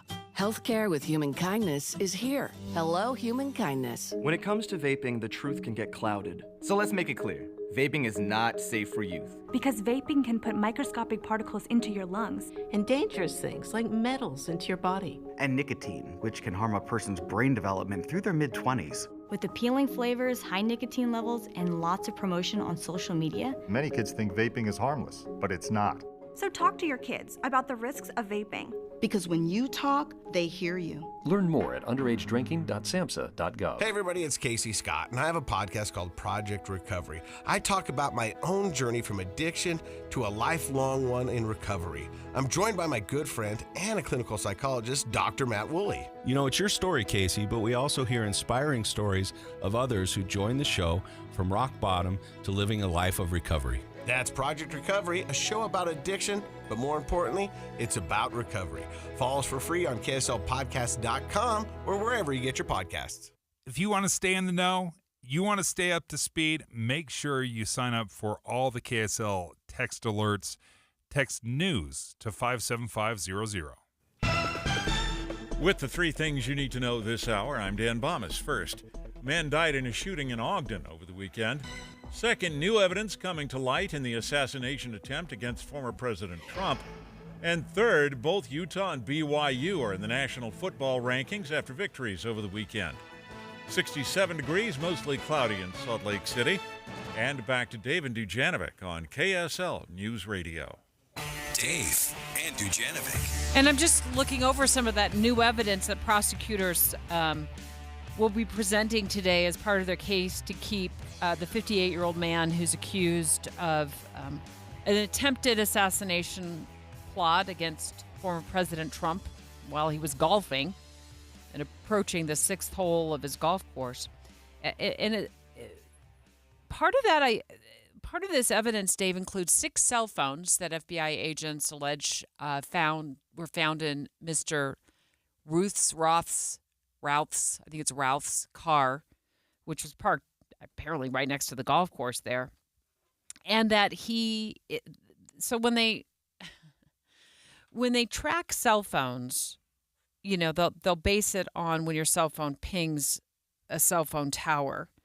So they found that he had been in the area right next to Trump's golf course on August 14th, August 18th, and multiple days in between that mid-August and the time that he was alleged to have been scoping out the former president, as he was golfing. And of course, it's going to be incredibly difficult to track down all the crazy behaviors of all the people in the world. That's very difficult. But he's hanging out just outside the golf course. You would think a simple perimeter walk, right? You would be able to send a few agents out there, walk around, observe what's going on, and you would see he had set up backpacks. He had set up a GoPro camera. He had an AK-47 style rifle out there. On the day of. And so, it had been alleged early on that he had been out there for 11 hours kind of camping out on that tree line. Exactly. And then he's got his vehicle parked off to the side. And if you're wondering, well, how would you know if that's suspicious or not? Well, after Secret Service had flushed him out by firing shots at him, he ran to his vehicle and drove off. It was suspicious enough that John Q. Public thought, this is a little weird. So a witness pulls out the phone, snaps some video, some pictures, gets the license plate number, and that gives it to the Secret Service, and that's how they catch this individual. Well, imagine this. You don't have to imagine it because it's part of the details of what they've uncovered since his arrest. That SUV, a Nissan Xterra, is parked in the area of the golf course. Right? Mr. Routh is hanging out in the bushes with his AK-47 style rifle, the GoPro, the backpacks you talk about. So we learned that the Nissan Xterra had stolen plates. So let's just pretend that an astute and aware patrol officer, Secret Service agent, whoever it is, somebody in law enforcement who has a radio is like, attention dispatch, run the license plate, and it comes back as stolen off of a totally different car that doesn't match the Nissan. I think it was a 2012 Nissan Xterra. Don't quote me on I can't remember if it was. Anyway, it was a Nissan Xterra, so it wouldn't have matched. So that would have been a red flag. Like, there's some vehicle with a stolen license plate parked right out here. Just hanging out. Yeah. Just abandoned. Should we check and see if there's anybody in the bushes? That seems so obvious. Like, obviously, this is something that you and I should not be better at protecting the president than the actual Secret Service. I don't care how last minute it is. If President Trump says, I've got a tea time at 10:23, say, President, sorry, we're going to have to push this back an hour. We've got to do a perimeter check. Yeah. So he's in court today, and this will be a hearing to decide if he remains detained. Now, just based on this evidence that prosecutors unveiled this morning in court, my read of it is the judge will keep him behind bars. As part of the evidence that we're just also learning about in this alleged assassination plot against the former president, they found those 6 cell phones inside the car. One of the cell phones contained, according to this, a Google search on how to travel from Palm Beach County to Mexico. They found 12 pairs of gloves, a Hawaii driver license in the defendant's name, and a passport in the defendant's name, and other things I'm going to talk about in just a second as well. But so my read of this is, if you're a prosecutor, you're going to suggest to the judge that he was going to leave Florida and head to Mexico, and he had a passport and a driver license to get out of the country. So he's a flight risk if you let him out. I will be very interested to see how severe these penalties are. and what he is facing, because he didn't get any shots off. He didn't actually fire at the president, from what we have learned. So how harsh will this penalty be? He also had apparently been stalking the locations of the former president for at least a month. So it said that he traveled from Greensboro, North Carolina, that area, to West Palm Beach, Florida in mid-August. And then he did so on multiple days between August 18th and September 15th. And again, it shows that his cell phone had access to cell towers located near Trump International, which is the golf course, and also the former president's residence at Mar-a-Lago. Now, as part of our ongoing coverage of this morning, we reported that the Secret Service is going to get $231 million from Congress, like quickly, to infuse money into the protection of the former president. So they can bring more resources to protecting the former president. So he gets the same number of Secret Service agents to surround him as the current president and vice president get. So they're going to get that money.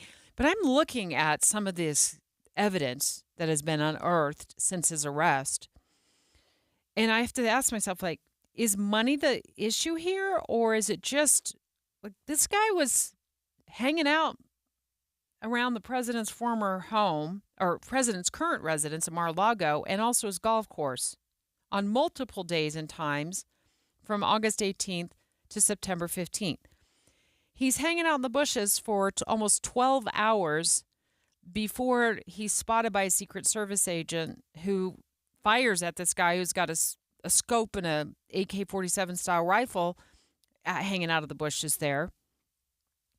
And there's this truck with license plates that don't match the truck, the stolen license plates parked across the street. So is money the issue here? Do they need $231 million for this?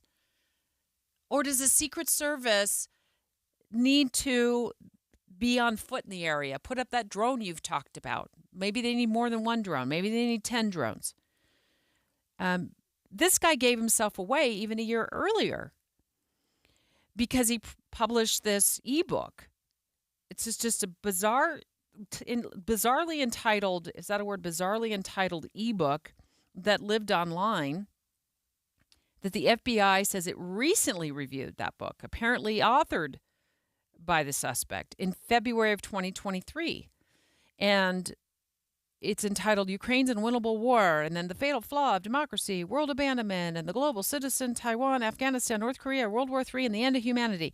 That's the title of his book. And in it, he mentions assassination of Trump.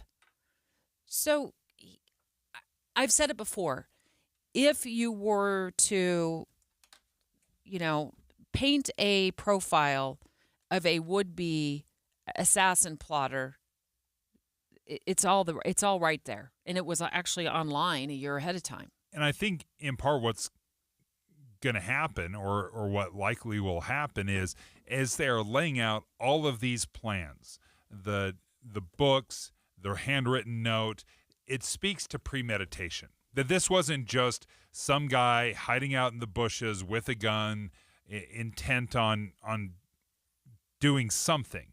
This is specifically targeting a presidential candidate months in advance, stalking. That changes everything. And we know that premeditated murder is much different than just regular murder. I mean, they're obviously both awful, but the law looks at it differently if you premeditate a crime. You'll, of course, hear the latest Jeff Kaplan's afternoon news this afternoon as we continue with our team of reporters and producers to track the developments in the case of the suspect in the alleged assassination plot of former President Trump.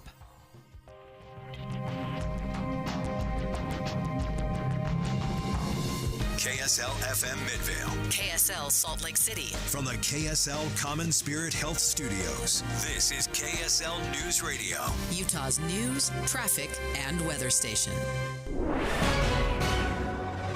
It's 11 o'clock at KSL News Radio. I'm Dan Bomas. KSL's top story this hour.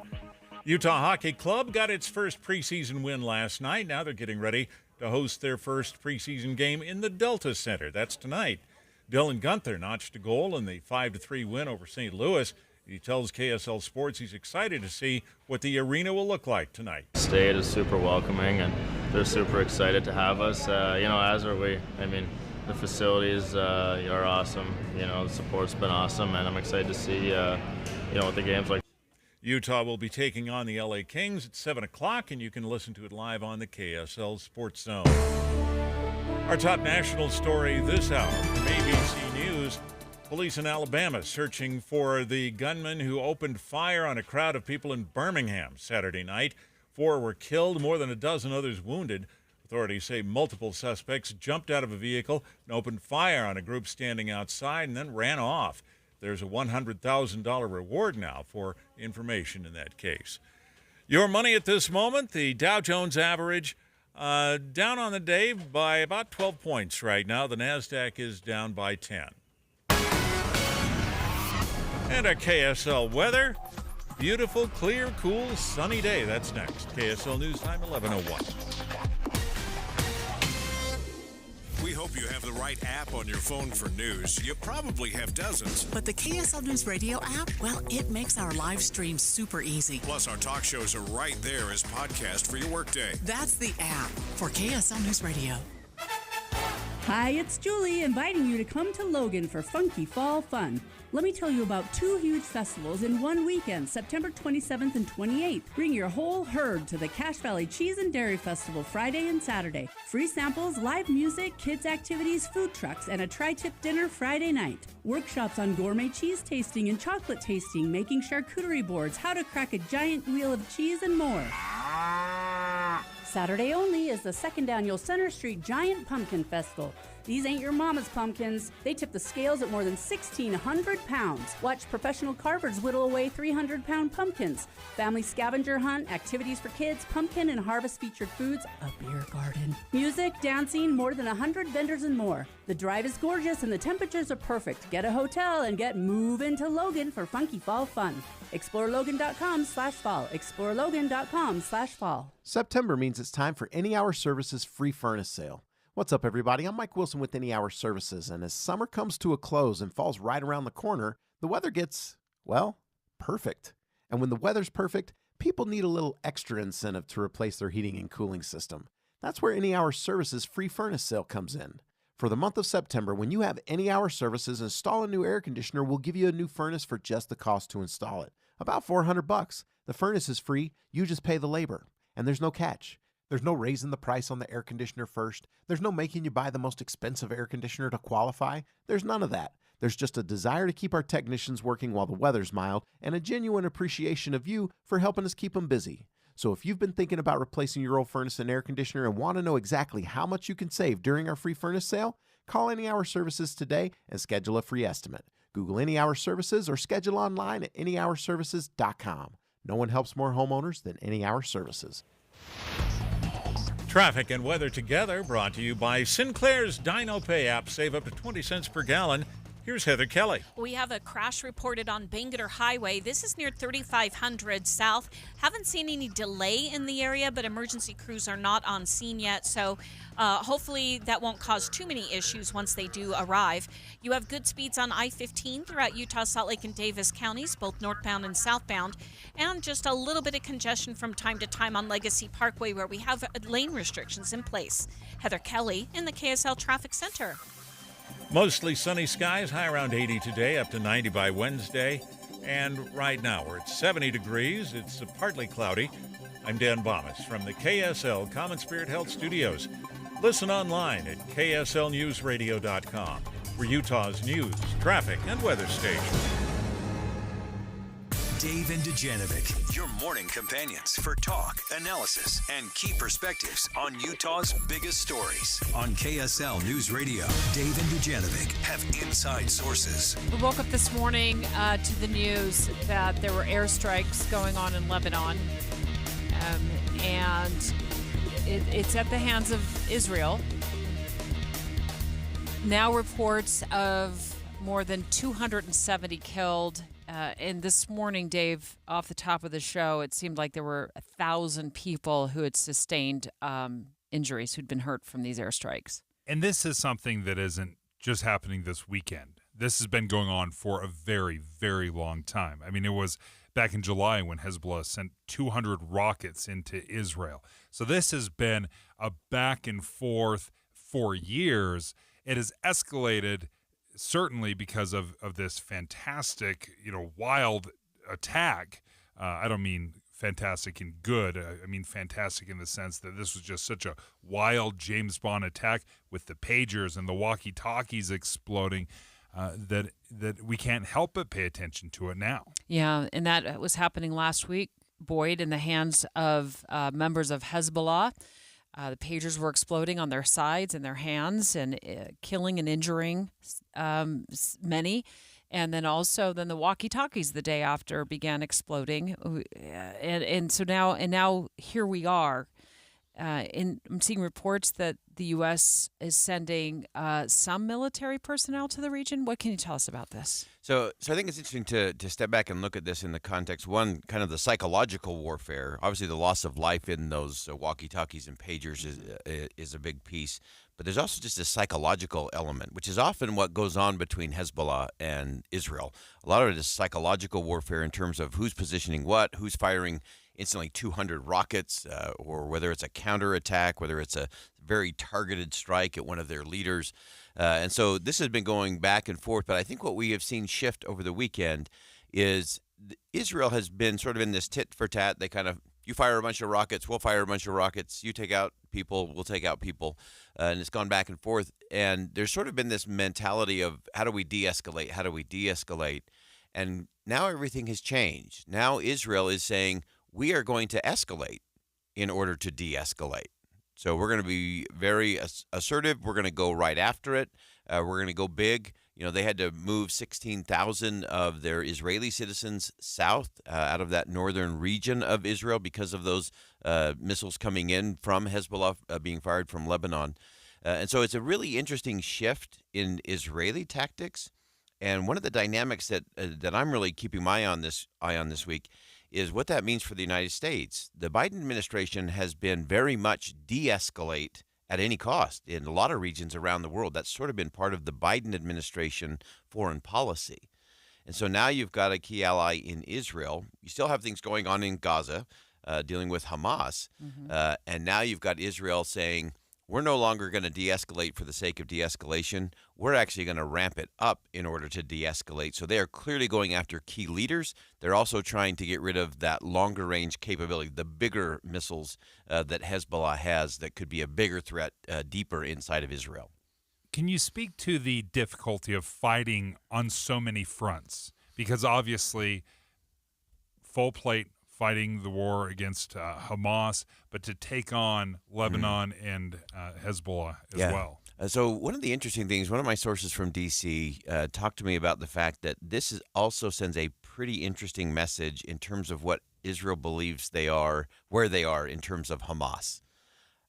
Israel wouldn't really start shifting the focus so much if they didn't feel like they'd already really kind of decapitated Hamas and really gutted them in terms of their ability to do something on the offensive side. I think they're going to continue to prosecute that. That's going to continue to happen.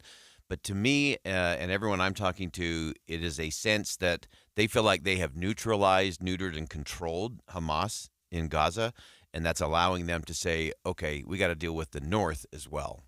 How concerned, what should be our level of concern with the Pentagon issuing a statement today saying that in light of increased tensions in the Middle East and out of an abundance of caution, we are sending a small number of additional U.S. military personnel forward to augment forces already in that region. There doesn't seem to be specific details, but just the mere mention of increasing support personnel or put more personnel in that region, it always worries me. Yeah, and it should. We all should be concerned about that. But one of the interesting things about that, obviously, this is an area where the United States has a vested interest in terms of terror organizations, and particularly Iran-funded terror organizations.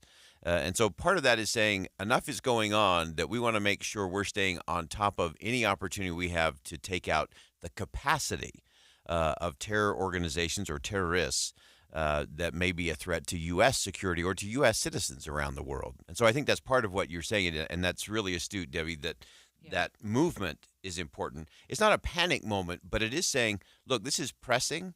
And I also think it's a little more leaning in than the administration has been to say we probably should put in a few more resources there so we can make sure we're ready for anything, and we can take advantage of weaknesses in those terror organizations to take out some of that capacity. How is Iran responding to this kind of escalation? Because Hamas, Hezbollah have been funded in fighting a proxy war for years on behalf of Iran. We know that, and it's been well documented, that they have funded these two groups. How are they responding to this severe pushback? Right now, it's mostly been in terms of rhetoric, and so they're kind of rallying their people, trying to rally support in terms of the evil, awful West. And so that's really Iran's been so far. We haven't really seen anything in terms of increased capacity or increased weapons, going to these organizations. Iran has a very interesting way of doing all of that, but their resources are tightening a little bit as well, based on what else is happening and pressure from other folks in the region. And so they're a little bit in a saber rattling space. But we haven't really seen anything significant in terms of additional assets or attacks or instruction coming out of Iran. Well, it felt like this was coming.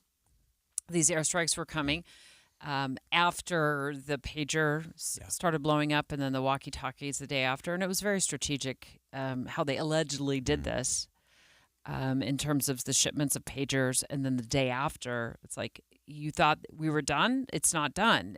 Now the walkie-talkies started to explode. I was surprised Israel waited a few days. I know there was a couple of strikes, but this seemed like it's been somewhat of a bombardment in the last 24 hours. Yeah, it's clearly a shift in Israeli policy in terms of what they're doing, but they're always pretty measured in terms of how they prosecute those things, because going back to where we started, the psychological warfare of this is really important for Israel in terms of trying to convince these terrorists that, look, you better watch out for your toaster tomorrow. It was your walkie-talkie yesterday, it was your pager now. I thought the same thing. Yeah. It's like, what about the iPads? I was thinking that very thing. Yeah, and so that is part of what the Israeli defenses are able to do. Their capacity is immense, and they just showed, look, we know where you are, we know what you're doing, and we have ways to get at you regardless of where you are or what you're doing. And so it's part of that psychological warfare that I think Israel is now saying, look, we're going to do that. We're going to show what we can do with some pagers and some walkie-talkies and then some strikes. But that's not all we can do. And so I think they're trying to make that push. Benjamin Netanyahu declared over the weekend that the 16,000 Israeli citizens that they had moved out of that northern area of Israel because of the attacks that were coming from Hezbollah, that his goal is to get them back, that he wants them back in their homes and in their cities. And so that seems to be what the offensive push is right now. Netanyahu also, of course, has his own internal conflicts continuing at home in terms of support. And here's the other thing to keep your eye on. If Hezbollah is able to use some of these bigger, higher power weapons, and there are increased death of Israelis in the north, then that's going to ratchet things up in terms of the pressure and the protests against the Netanyahu government. So that's a whole nother component to it from the internal side of what's happening in Israel. And one thing that always stands out to me, Boyd, whenever Israel is going to attack, so often they will actually warn the civilians of the areas they are going to attack, and they tell them to evacuate before they actually do attack. Yeah, that's right. And again, that's functioning from a position of strength and saying, look, you're fighting a hopeless battle. Let's figure out a different path.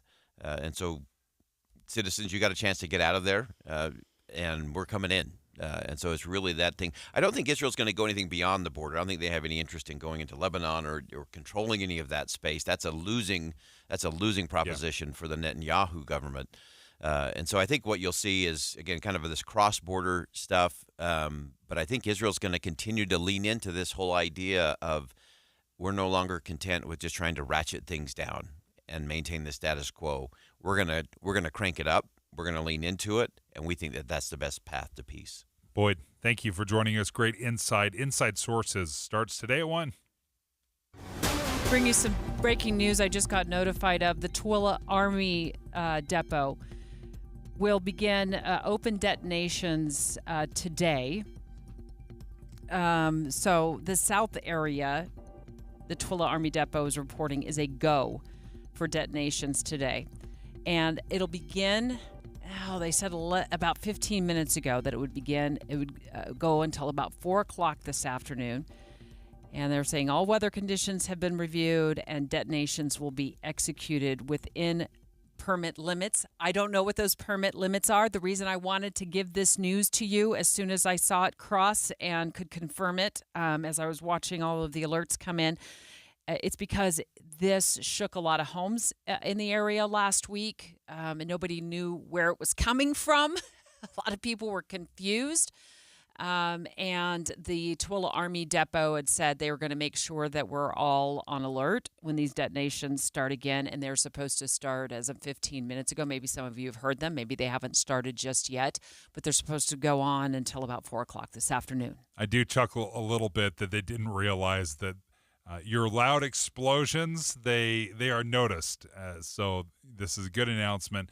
Again, this is just the routine training exercises. The explosions are not something that you should be alarmed about. This is all very organized and planned, and now they're announcing it.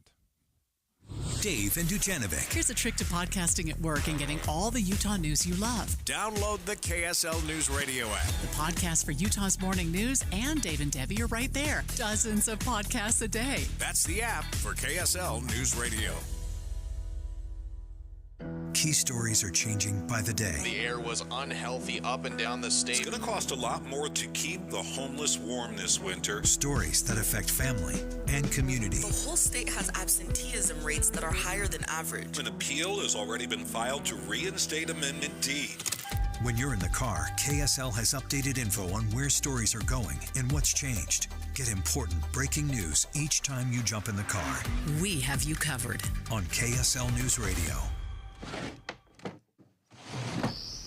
Hi, I'm Nate Orchard, the mayor of Sac Lake City with Advanced Window Products. And I'm Jake, the other guy. Are your windows old and inefficient and driving up your energy bills? It's time for an upgrade. Our energy-efficient windows not only look great, but also help you save on your utility bills. And right now, we're offering an incredible deal. $2,500 off when you purchase 10 windows or more. That's right, $2,500 in savings to make your home more comfortable and energy efficient. Plus, we offer a lifetime warranty on all our windows, so you can have peace of mind. Don't wait. Call us today at 801-850-9100 or visit us at advancedwindows.com to schedule your free estimate. We also offer payment plans as low as $150 a month. From our factory to your installation in 8 weeks or less. Call us today at 801-850-9100 or visit us at advancedwindows.com to schedule your free estimate. Advanced Window Products, Utah's window experts. Nearly 70% of Utah's land is controlled by the federal government, severely limiting Utah's ability to actively manage and protect our natural resources. Our families, businesses, and communities know there's a better way. Utahns have been good stewards of our public lands for generations. That's why we're asking each and every Utahn to get informed, speak up, and learn more at standforourland.utah.gov. Our home's been due for a little TLC for a while now. So when we heard Cypress Credit Union was offering a home equity line of credit at just 6.49% APR for the first 6 months, you better believe we jumped on it. It's just what we've needed to renovate the living room. And the kitchen. And definitely the man cave. For a limited time, get a HELOC at 6.49% APR. Learn more at cypresscu.com. Cypress Credit Union. Your future is our future. Federally insured by NCUA. Equal housing lender. NMLS number 666254. Tommy! I can't wait for golf this weekend, huh, buddy? Time flies. Love you, man. Oh, don't forget your knee brace again. We aren't in college anymore. Moments together matter, so help protect yourself from RSV. If you're 75 or older or 60 plus with a chronic condition like asthma, COPD, heart disease, or severe diabetes, you're at higher risk of landing in the hospital from RSV, and there are no prescription RSV treatments. Check eligibility and schedule your RSV vaccine at vaxassist.com. Sponsored by Pfizer. At the UPS Store, we understand the importance of a first impression. That's why we're here to help you put your best foot forward and be unstoppable with our printing services. With high-quality paper stock options, banners, business cards, menus, and more, we make sure your small business stands out and your message reaches the masses. After all, we're the one-stop prints that pop store. Most locations are independently owned. Product, services, prices, and hours of operation may vary. See Center for details. The UPS Store. Be unstoppable. Come into your local store today and get your print on. With the three things you need to know this hour, I'm Dan Bomas. First, the Utah Hockey Club plays its first preseason game in the Delta Center tonight. Second, 4 people died, 17 others wounded in a shooting in Alabama over the weekend. Now a big reward for information in that case. And third, overdose deaths are dropping around the country, but they're still rising here in Utah. 70 degrees, partly cloudy in Salt Lake City. And back to Dave and Dujanovic on KSL News Radio. Dave and Dujanovic. Well, they're millionaires. They could certainly afford to buy their dream home. But according to the Wall Street Journal, more and more millionaires are turning into forever renters. Let's talk about it. I'm kind of chuckling over this because you think, oh, you got all the money? Great. Get your dream house. It's amazing. It's beautiful. No. You're renting. Is this on purpose? Mm-hmm. Are you renting on purpose? Yeah, they're renting on purpose. The millionaires are, yeah. And the number is growing. And the reason they're renting on purpose is for the reason that I want to sell my house every other week. I don't have to deal with repairs, right? That's part of it. It just makes it so much. There's other reasons as well, and we'll get into that. But there are days when I drive to work and I long for one of your apartments on I-15, closer to work. I can hop on tracks. I see the views you have from the high rises that you live in. And there's times when I want to do a little price shopping to just be over the headache of home ownership, period. I'll tell you, I was absolutely unprepared when I bought my first home of how expensive it is to own a home. And you can look at rent prices right now and say, oh, look how expensive they are. It's $2,000 for that. It's $2,500 for this. Do you forget what it is like to replace a water heater and a furnace and a roof? No, because a dishwasher. I've had the water heater issue recently. I was quoted like $7,000. Oh boy! Yikes! Well, it was $120 some odd dollar repair or something like that in the end. But no, I haven't forgotten because my home won't let me forget. So let's get into why millionaires are making this decision, and it is certainly because it is sometimes some cases it's a lot easier. Some of them have decided they're going to rent temporarily until they can find that dream home in California or other parts of the nation, depending on where they live. But then they decide, it's pretty easy breezy renting. And boo-hoo. They're spending $19,000 a month for an apartment. I mean, like, you want $1,900? Wow, that's a lot of money. But there's this one renter, let's call him George, featured in the Wall Street Journal, is he's renting a 3-bedroom luxury Manhattan high-rise for about $19,000 a month, and he feels like it's worth it. When you're talking luxury, that better come with the chef and a masseuse, 24/7. What's your cutoff price if you decide? Definitely $19,000, $18,000, probably for me. So. I would say in today's market, I'd be looking for the $1,600 a month. And that's just kind of the going rate in Utah right now for an apartment rental is $1,600 a month. The idea that you wouldn't have to pay, I guess you would look at the possibility of the rent going up after a year or something like that. You would a huge increase. But you think of all the money you would save on any repairs. Of course, you just bought a new house. Maybe you don't have to deal with that. Yes, and that was one of the big reasons we sold our house. But let's just do some quick math. Because you say $1,600. Let me think of what I would be willing to pay. So if you have a mortgage, you're paying on the average home right now, $500,000 home. you're paying at least $2,500 to $3,000 in a mortgage. Well, then you have to take into account, and they say about 1% of your home's value. That's what you should plan on for repairs and upkeep. Well, that can be another $500 to $1,000 a month. So now you're talking about $3,000, $3,500 a month to own a home. What kind of apartment do you think you could get for $3,500? You could get an unbelievable apartment just about anywhere in Utah. For $3,500. Now you can make the argument, but you're not building up any equity. Have you seen your amortization schedule? Because the first 10 years, 5 years especially, first 5 years of a home mortgage is basically all interest. But we've reported before that one of the ways to build wealth is through home ownership. Renting, you aren't going to get any equity. You're just going to, if your landlord decides to not renew the lease, you're going to move to another place and that's it. You're not going to get anything. You can't sell it and make equity. So I think it's pretty fairly, don't we accept the fact that owning a home is going to build you equity, that you're going to be able to hopefully sell it one day for a profit? Probably. And you need a place to live. It's certainly the old school way of thinking. I'm starting to re-examine this, Debbie, because right now, if I can get into a place for $2,000, right? That's my apartment, or my house, whatever it might be, for a couple $1,000s. But if I'm going to own a home, it's going to cost me $3,000 or $3,500. Well, what can I do with that $1,500 a month that I'm saving? Maybe if I invest that, or I get into another business or buy into a company, whatever it might be.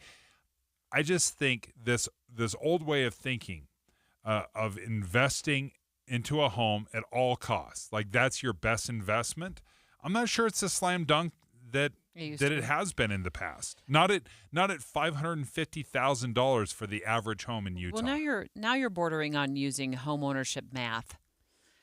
I want to talk a little bit more about that.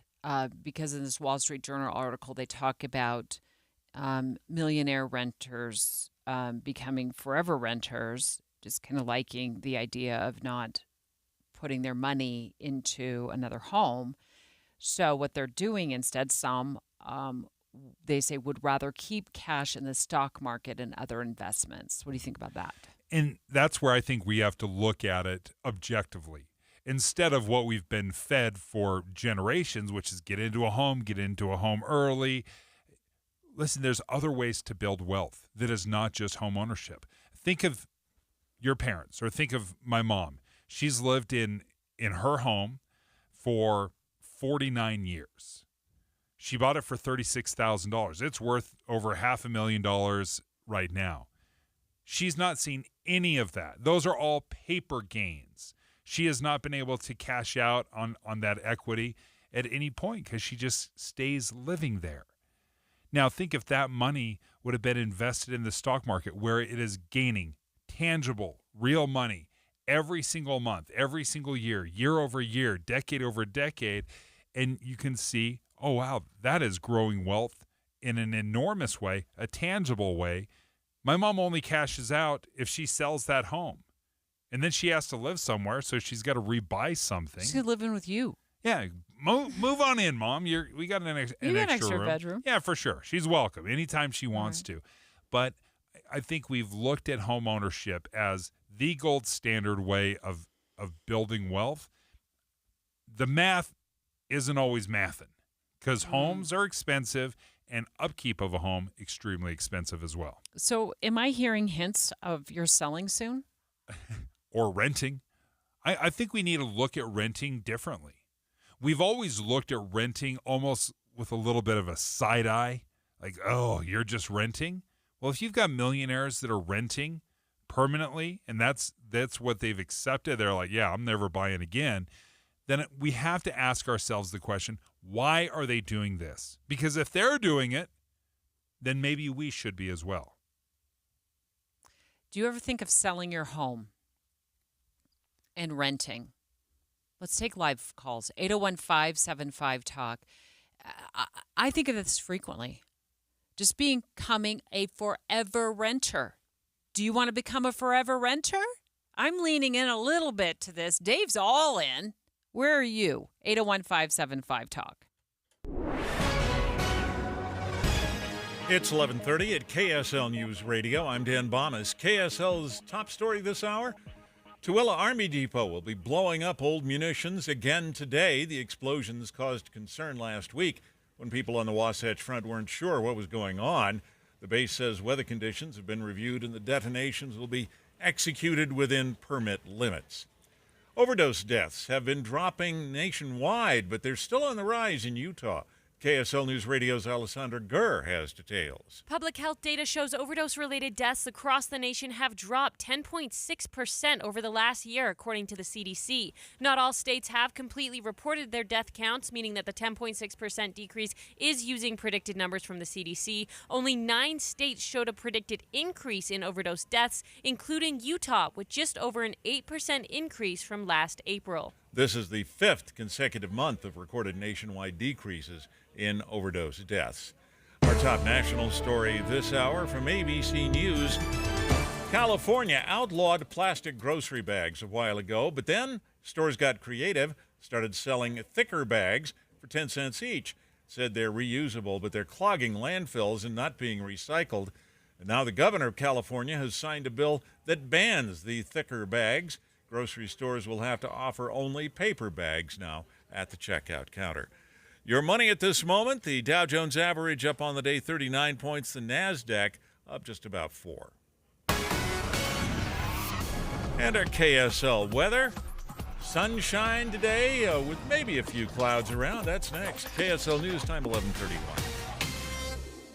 It's a priority for us at this station to bring you all sides of a story and to talk about the news fairly, completely. Get all the facts and be really aware. Utah's Morning News with us, Tim and Amanda. Weekday mornings 5 to 9 on KSL News Radio.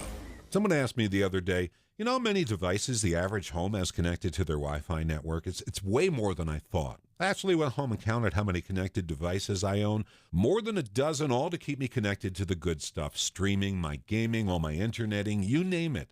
Xfinity knows the number of devices we have connected to our internet is growing by the year. That's why they engineered their gateways to handle hundreds of connected devices. Hundreds. For real. Now through October 10th, get Xfinity Gig Internet for $25 a month for 2 years with unlimited data when you add unlimited mobile. Plus, get Peacock Premium, a $7.99 monthly value, included at no extra cost, and ask how to get an eligible free 5G phone with Xfinity Mobile. Make sure your home Wi-Fi can handle everything you throw at it and then some. Click, call, or visit a store today. Xfinity. Bring on the good stuff. Restrictions apply. Requires paperless billing and auto pay with stored bank account, equipment, taxes, and fees extra. Gig Wi-Fi requires Xfinity Gateway. Xfinity Mobile requires Xfinity Internet after promo. Regular interest rates apply. Actual speeds vary.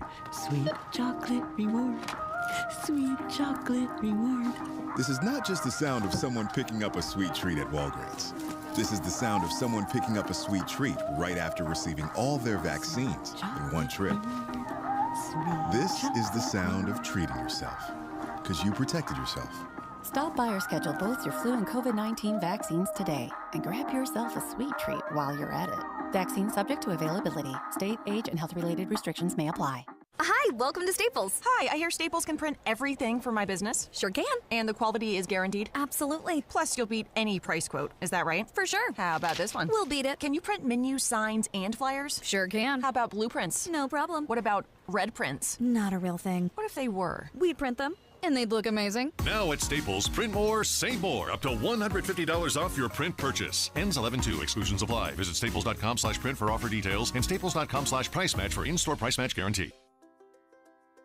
My wife and I always loved doing everything together. Jiu-jitsu, kayaking, and intimacy was always on point. It was around my early 30s when I noticed a downward trend. Watching a lot of TV, putting on weight, and just full of self-doubt. I had tried another men's clinic with disappointing results. It's the personalized treatment I receive at Revive Men's Health that has been the complete game changer for me. I've got my energy and motivation back, I'm feeling stronger than I did in my 20s, and it made me a much better husband to my wife. I'm Eric Ramos, healthcare provider at Revive Men's Health. If you are always feeling tired or moody, have a difficult time sleeping, or decreased libido, you may be suffering from low testosterone. Book your free T-check and exam at Revive Men's Health Salt Lake City. Call 801-263-7777. That's 801-263-7777. Or visit ReviveMen'sHealth.com. Traffic and weather together, brought to you by Sinclair's DinoPay app. Save up to 20 cents per gallon. Here's Ricky Meeks. Good speeds on Salt Lake County freeways. We have a report of a possible rollover accident blocking traffic and possibly leaking fluid onto the roadway. 1400 west between 700 and 800 north. Trade in any brand of used sewing machine. Save up to 25% off a new Bernina sewing machine at Dave's Bernina in Provo and St. George, featuring 1.9% financing for 48 months. Excellent bargains on trade-ins. Ricky Meese in the KSL Traffic Center. Mostly sunny with a high around 80 today, up to 90 by Wednesday. And right now we're at 72 degrees with partly cloudy skies. I'm Dan Bomas from the KSL Common Spirit Health Studios. Listen online at kslnewsradio.com for Utah's news, traffic, and weather station. Dave and Dujanovic, your morning companions for talk, analysis, and key perspectives on Utah's biggest stories on KSL News Radio. I have one major hang-up with the idea of renting. I'll tell you what that is in just a second. We're going to take live phone calls talking about this Wall Street Journal article. It talks about forever renters. And these are millionaires who've decided, I like the idea of renting. It's easier. I can keep my money and invest it in the stock market. And so they've decided to, even at one who's paying $19,000 a month rent in Manhattan, is like, this is totally my gig. 801-575-TALK. Are you on board with renting?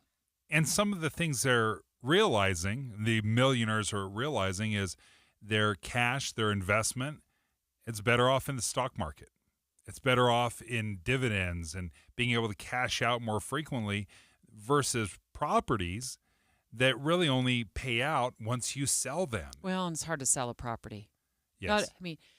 Even if it sells in a day.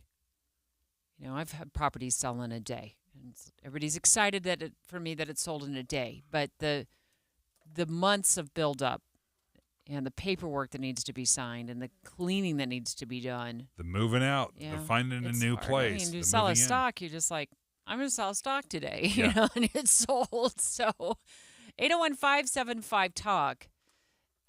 What's your hang up with renting? D from Murray. Hi.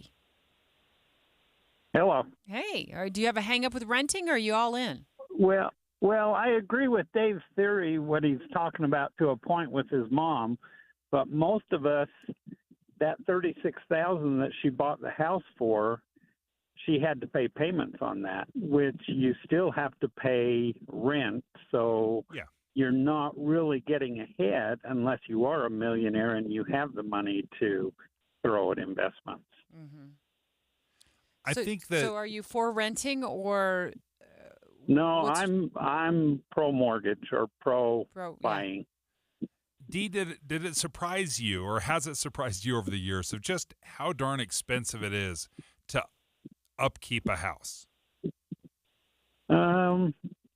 Well, for me, yes, because I'm always remodeling. But oh, Dee, we'd get along great. I'm in the middle of one right now. We can update that. We can make it. Oh, I think Dee, that would be look nice and granite. Yeah, we'd get along great, Dee. Thanks for your call. Apparently, everybody from Murray is listening. So let's go to David from Murray. Hi, David. Hi, how are you? Good. Are you in on renting, or you like the idea of having a mortgage and buying? I'm a buying person. Why? I think the one thing that you have to remember with rent is that it will go up. We have seen it drastically increase over the last number of years. Yeah. If you are strictly a renter, can you afford what will definitely escalate? Home repairs and everything will be passed on to you in the form of an increased rent payment. Yeah. When the roof needs to be replaced, that landlord is going to pass that on to you and the other tenants. When your lease agreement renews. Those are great points. Thanks, David. The one thing that landlords have to be careful about, though, if they're going to just pass that on to you directly, is you always can move. And there's always the threat. Even if you're not going to move, there's the threat that you could move.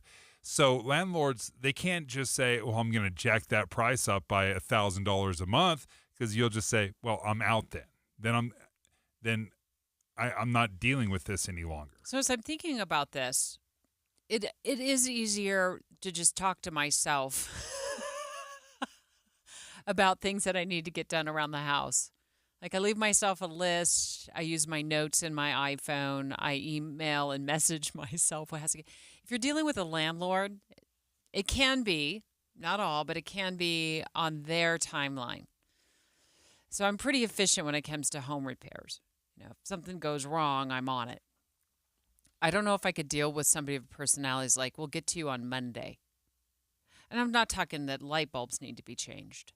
Right. But the minute my smoke alarm started chirping a few weeks ago, I mean, I was on it. I was at Lowe's and Home Depot the next day. I was posting to social media to ask expert opinions about what, because mine are hardwired.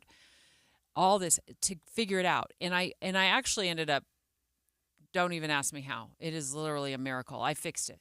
I fixed the problem. But they were simultaneously taking turns chirping. And of course, I was at 3 a.m. And then at 3 p.m. when I lay down to take a nap because I couldn't sleep all night. So I'm efficient that way. I would have a difficult time being 3 months into a lease with a landlord who wasn't responsive. And do I want to go and call the Landlord Association of America and file? No, I just want the problem fixed, So that would be a real hang up for me renting. Here's what I have to remind myself, and I think we have some more calls. Hang the line, Kay. Stick around. Yeah. I'm going to get to you for sure, but I want to make this point. And the reason I think renting is more of a possibility than maybe we've thought in the past, and certainly it's changed the way my thinking is once you buy a home, people will say, oh, well, now your money's going to something. Look at an amortization schedule. Look at your mortgage. I just pulled it up. In the first 5 years of a 30-year mortgage, a $550,000 loan, that's what homes are going for on average right now. In your first 5 years, you will pay $38,000 toward principal. $172,000 goes to interest. Ouch. 170. So you are building up over 5 years, $38,000 in principal, but you've already paid almost $175,000 in just interest.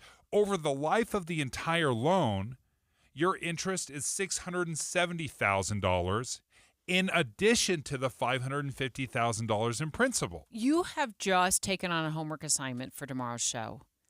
Uh-oh. What is the best way and most cost-effective way for us and our listeners to reduce how much interest that we're paying? Is it the every other week payment? Is it put $100 extra a month toward your mortgage? Dave's doing homework tonight. Please come back to the show with a right on the money for tomorrow, and we'll go in depth on the bet, because that's a lot of money. Would you say almost $700K? Yeah, $700 in K. So you could have bought another home and a half. Yeah. You're paying more in interest than you are the principal of the house. That's wild, Dave. That's wild. By $120,000. Hi, Kay. We want to get your call in. We promised we'd get to your call. Yes, ma'am. Well, Dave, here's a help for you. I don't remember the numbers, but if you just add $5 more in principal to every payment you make, your home will be paid off so much earlier than your 30-year loan. $5. So if that's $5, you think $10, $20, $100, whatever you can afford, but it has to be put toward the principal, and you have to make sure that your loan does not say that you can't do that. Yeah, early payment penalties. Yeah, you got A to make lot sure of the those aren't there. mortgages, I think, have eliminated that, but I think that's great. You got to read the fine print, Kay. And I'm going to have Dave, as part of his homework assignment, do the math on $5 added to the principal of your mortgage. You need to do $50, you need to do $500, and then you need to do the calculator where I've heard it's like every other week if you make a payment, you got to get one payment ahead, and then you come in at every other week. I want to hear all of the scenarios, okay? I love this assignment. Einstein. All right. How often do you love homework assignments? I love this assignment. Okay. This is going to be so much fun. Straight ahead. Oh, here's another assignment, Dave, for you tonight. You got to get over to the first ever preseason game at the Delta Center tonight at 7 o'clock. Utah Hockey Club hosting the LA Kings. We're going to talk to hockey insider and host of the Utah Puck Report, Jay Stevens, straight ahead. I wonder if there's any tickets left for tonight's event. Dave and Dujanovic. A lot of us are filling our workdays with podcasts. When you're working, go to KSLNewsRadio.com. Click on Dave and Debbie's podcast and pick a topic and story length. Podcast with Dave and Debbie. Then get to work with KSL News Radio. Do you recognize this piece? It's Vivaldi's The Four Seasons. How about this? That's Gershwin's An American in Paris. Hear more iconic works from the greats of classical music when you join your Utah Symphony for a Masterworks performance at Abravanel Hall. Tickets start at $21. Get yours today at utahsymphony.org/masterworks. Whether you own a local business or a global one, you're always looking for ways to position your operation to create opportunities and move on them faster. With Bank of America, you get access to experts, award-winning insights, and business solutions so powerful, you'll make every move matter, locally and globally. Visit bankofamerica.com/banking for business to learn more. What would you like the power to do? Copyright 2024 Bank of America N.A. Hi, I'm Rachel, and I have a serious heart condition called hypertrophic cardiomyopathy, or HCM. Some symptoms include being short of breath, feeling tired, or having dizziness or chest pain. I still had symptoms on my beta blocker, so I asked my cardiologist about any treatment advances. It was a breakthrough for me. That's why I'm working with Bristol Myers Squibb to raise awareness about HCM and to help others like me. Talk to your cardiologist today and visit hcmrealtalk.com for more information. Sponsored by Bristol Myers Squibb.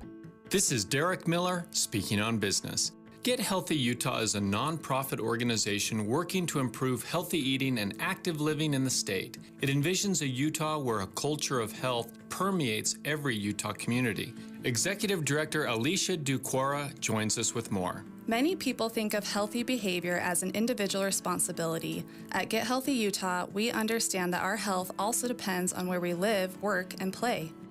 Imagine two people. One lives in a neighborhood without safe walking or biking paths, a dozen fast food places but no grocery store, and a work environment of donuts and sitting all day. The other lives near parks, trails, grocery stores, and community gardens. Their employer has a great wellness program with paid time to exercise. Who's more likely to have a higher quality of life and productivity? Get Healthy Utah's mission is to improve the healthy eating, active living, and mental well-being. We partner with leaders across the state to build healthy communities through initiatives like the Healthy Utah Community Designation. Everyone can help improve the health of Utahns. We invite you to our annual Get Healthy Utah Stakeholder Retreat on October 4th to learn more. Get Healthy Utah works with schools, workplaces, and communities to create lasting changes that improve health. They advocate for sound policies, aligned efforts across sectors, and address problems at the system level. For more information, visit gethealthyutah.org. I'm Derek Miller with the Salt Lake Chamber, speaking on business. Any Hour Services free furnace sale is going on right now. If you haven't scheduled your free estimate yet, what are you waiting for? Call Any Hour Services today or schedule online at anyhourservices.com. Tim and Amanda. Do I look forward to reporting the news? Yes, insofar as it helps me understand what's happening. We know that it's important information that's going to impact people's lives, and so that makes the job of reporting the news that day easier. Utah's Morning News between 5 and 9 on KSL News Radio. With the three things you need to know this hour, I'm Dan Bomas. First, Tooele Army Depot will be blowing up old munitions again today. The explosions caused concern last week when people heard them across the Wasatch Front. Second, California now banning the thicker plastic grocery bags some stores are selling to replace the flimsy ones. And third, the Utah Hockey Club takes the ice in the Delta Center tonight for the first time. 72 degrees, mostly cloudy in Salt Lake City. Back to Dave and Dujanovic on KSL News Radio. So I have this not-so-secret way of getting all of my news alerts before my friends and family until I told them to sign up for our text alerts at 57500. Again, 57500. All you got to do is text the word news to that number, 57500, and you'll be in the know because we send the text alerts straight to your phone for free. So make sure you join me in getting those text alerts at 57500. Text the word news to us right now. Dave and Dujanovic. Dave and Dujanovic. Okay, I'm really excited, Dave. I haven't told you this yet, but I'm going to a hockey game in October. Hockey. Yep, right next door at the Delta Center. Utah Hockey Club hosting the LA Kings tonight for the first ever home preseason game at the Delta Center. Starts at 7 o'clock tonight. And I wondered, like, what are ticket prices and how many tickets are left, if any? It's probably sold out, right?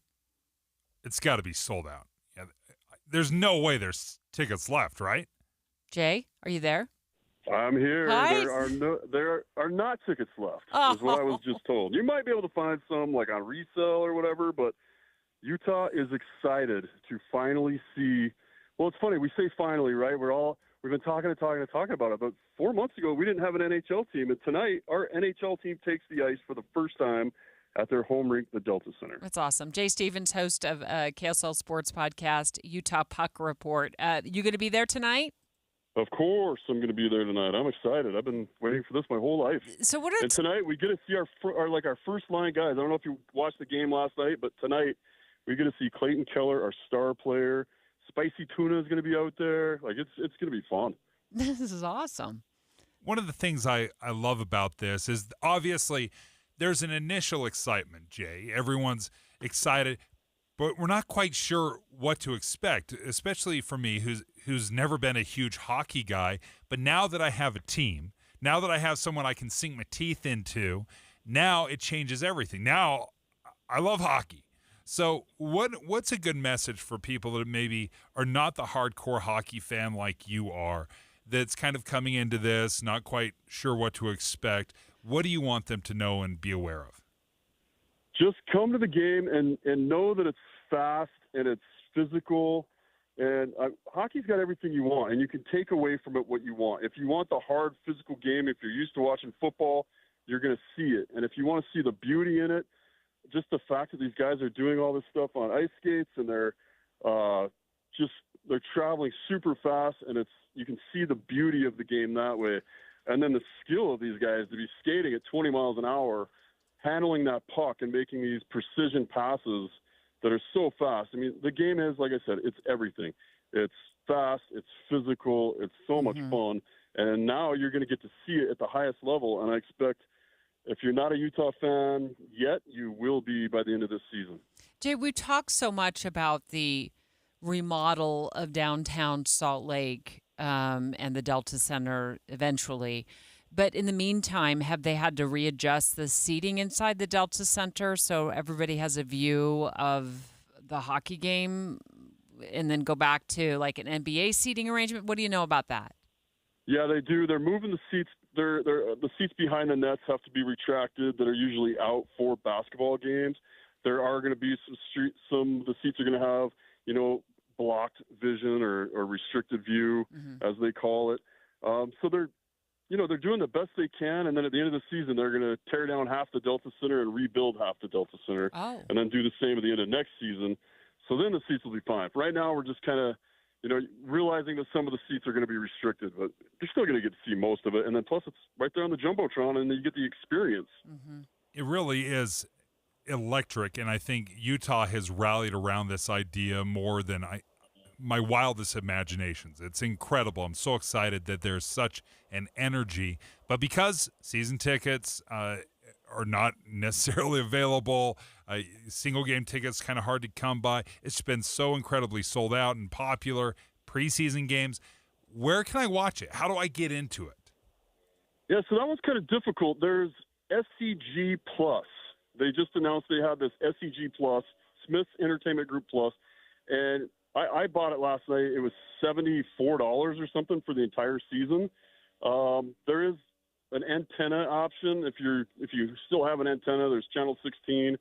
It's the same broadcast on both, but yeah, it was really easy. I just downloaded the app, and then I told my son to find the channel for me, and it was, like I said, $75 for an entire season of watching our hockey team home and away. It was more than worth it. So if I invest in some $15 rabbit ears, old school rabbit ears, you're saying I can watch? I've tried this before, Dave. I can watch this live?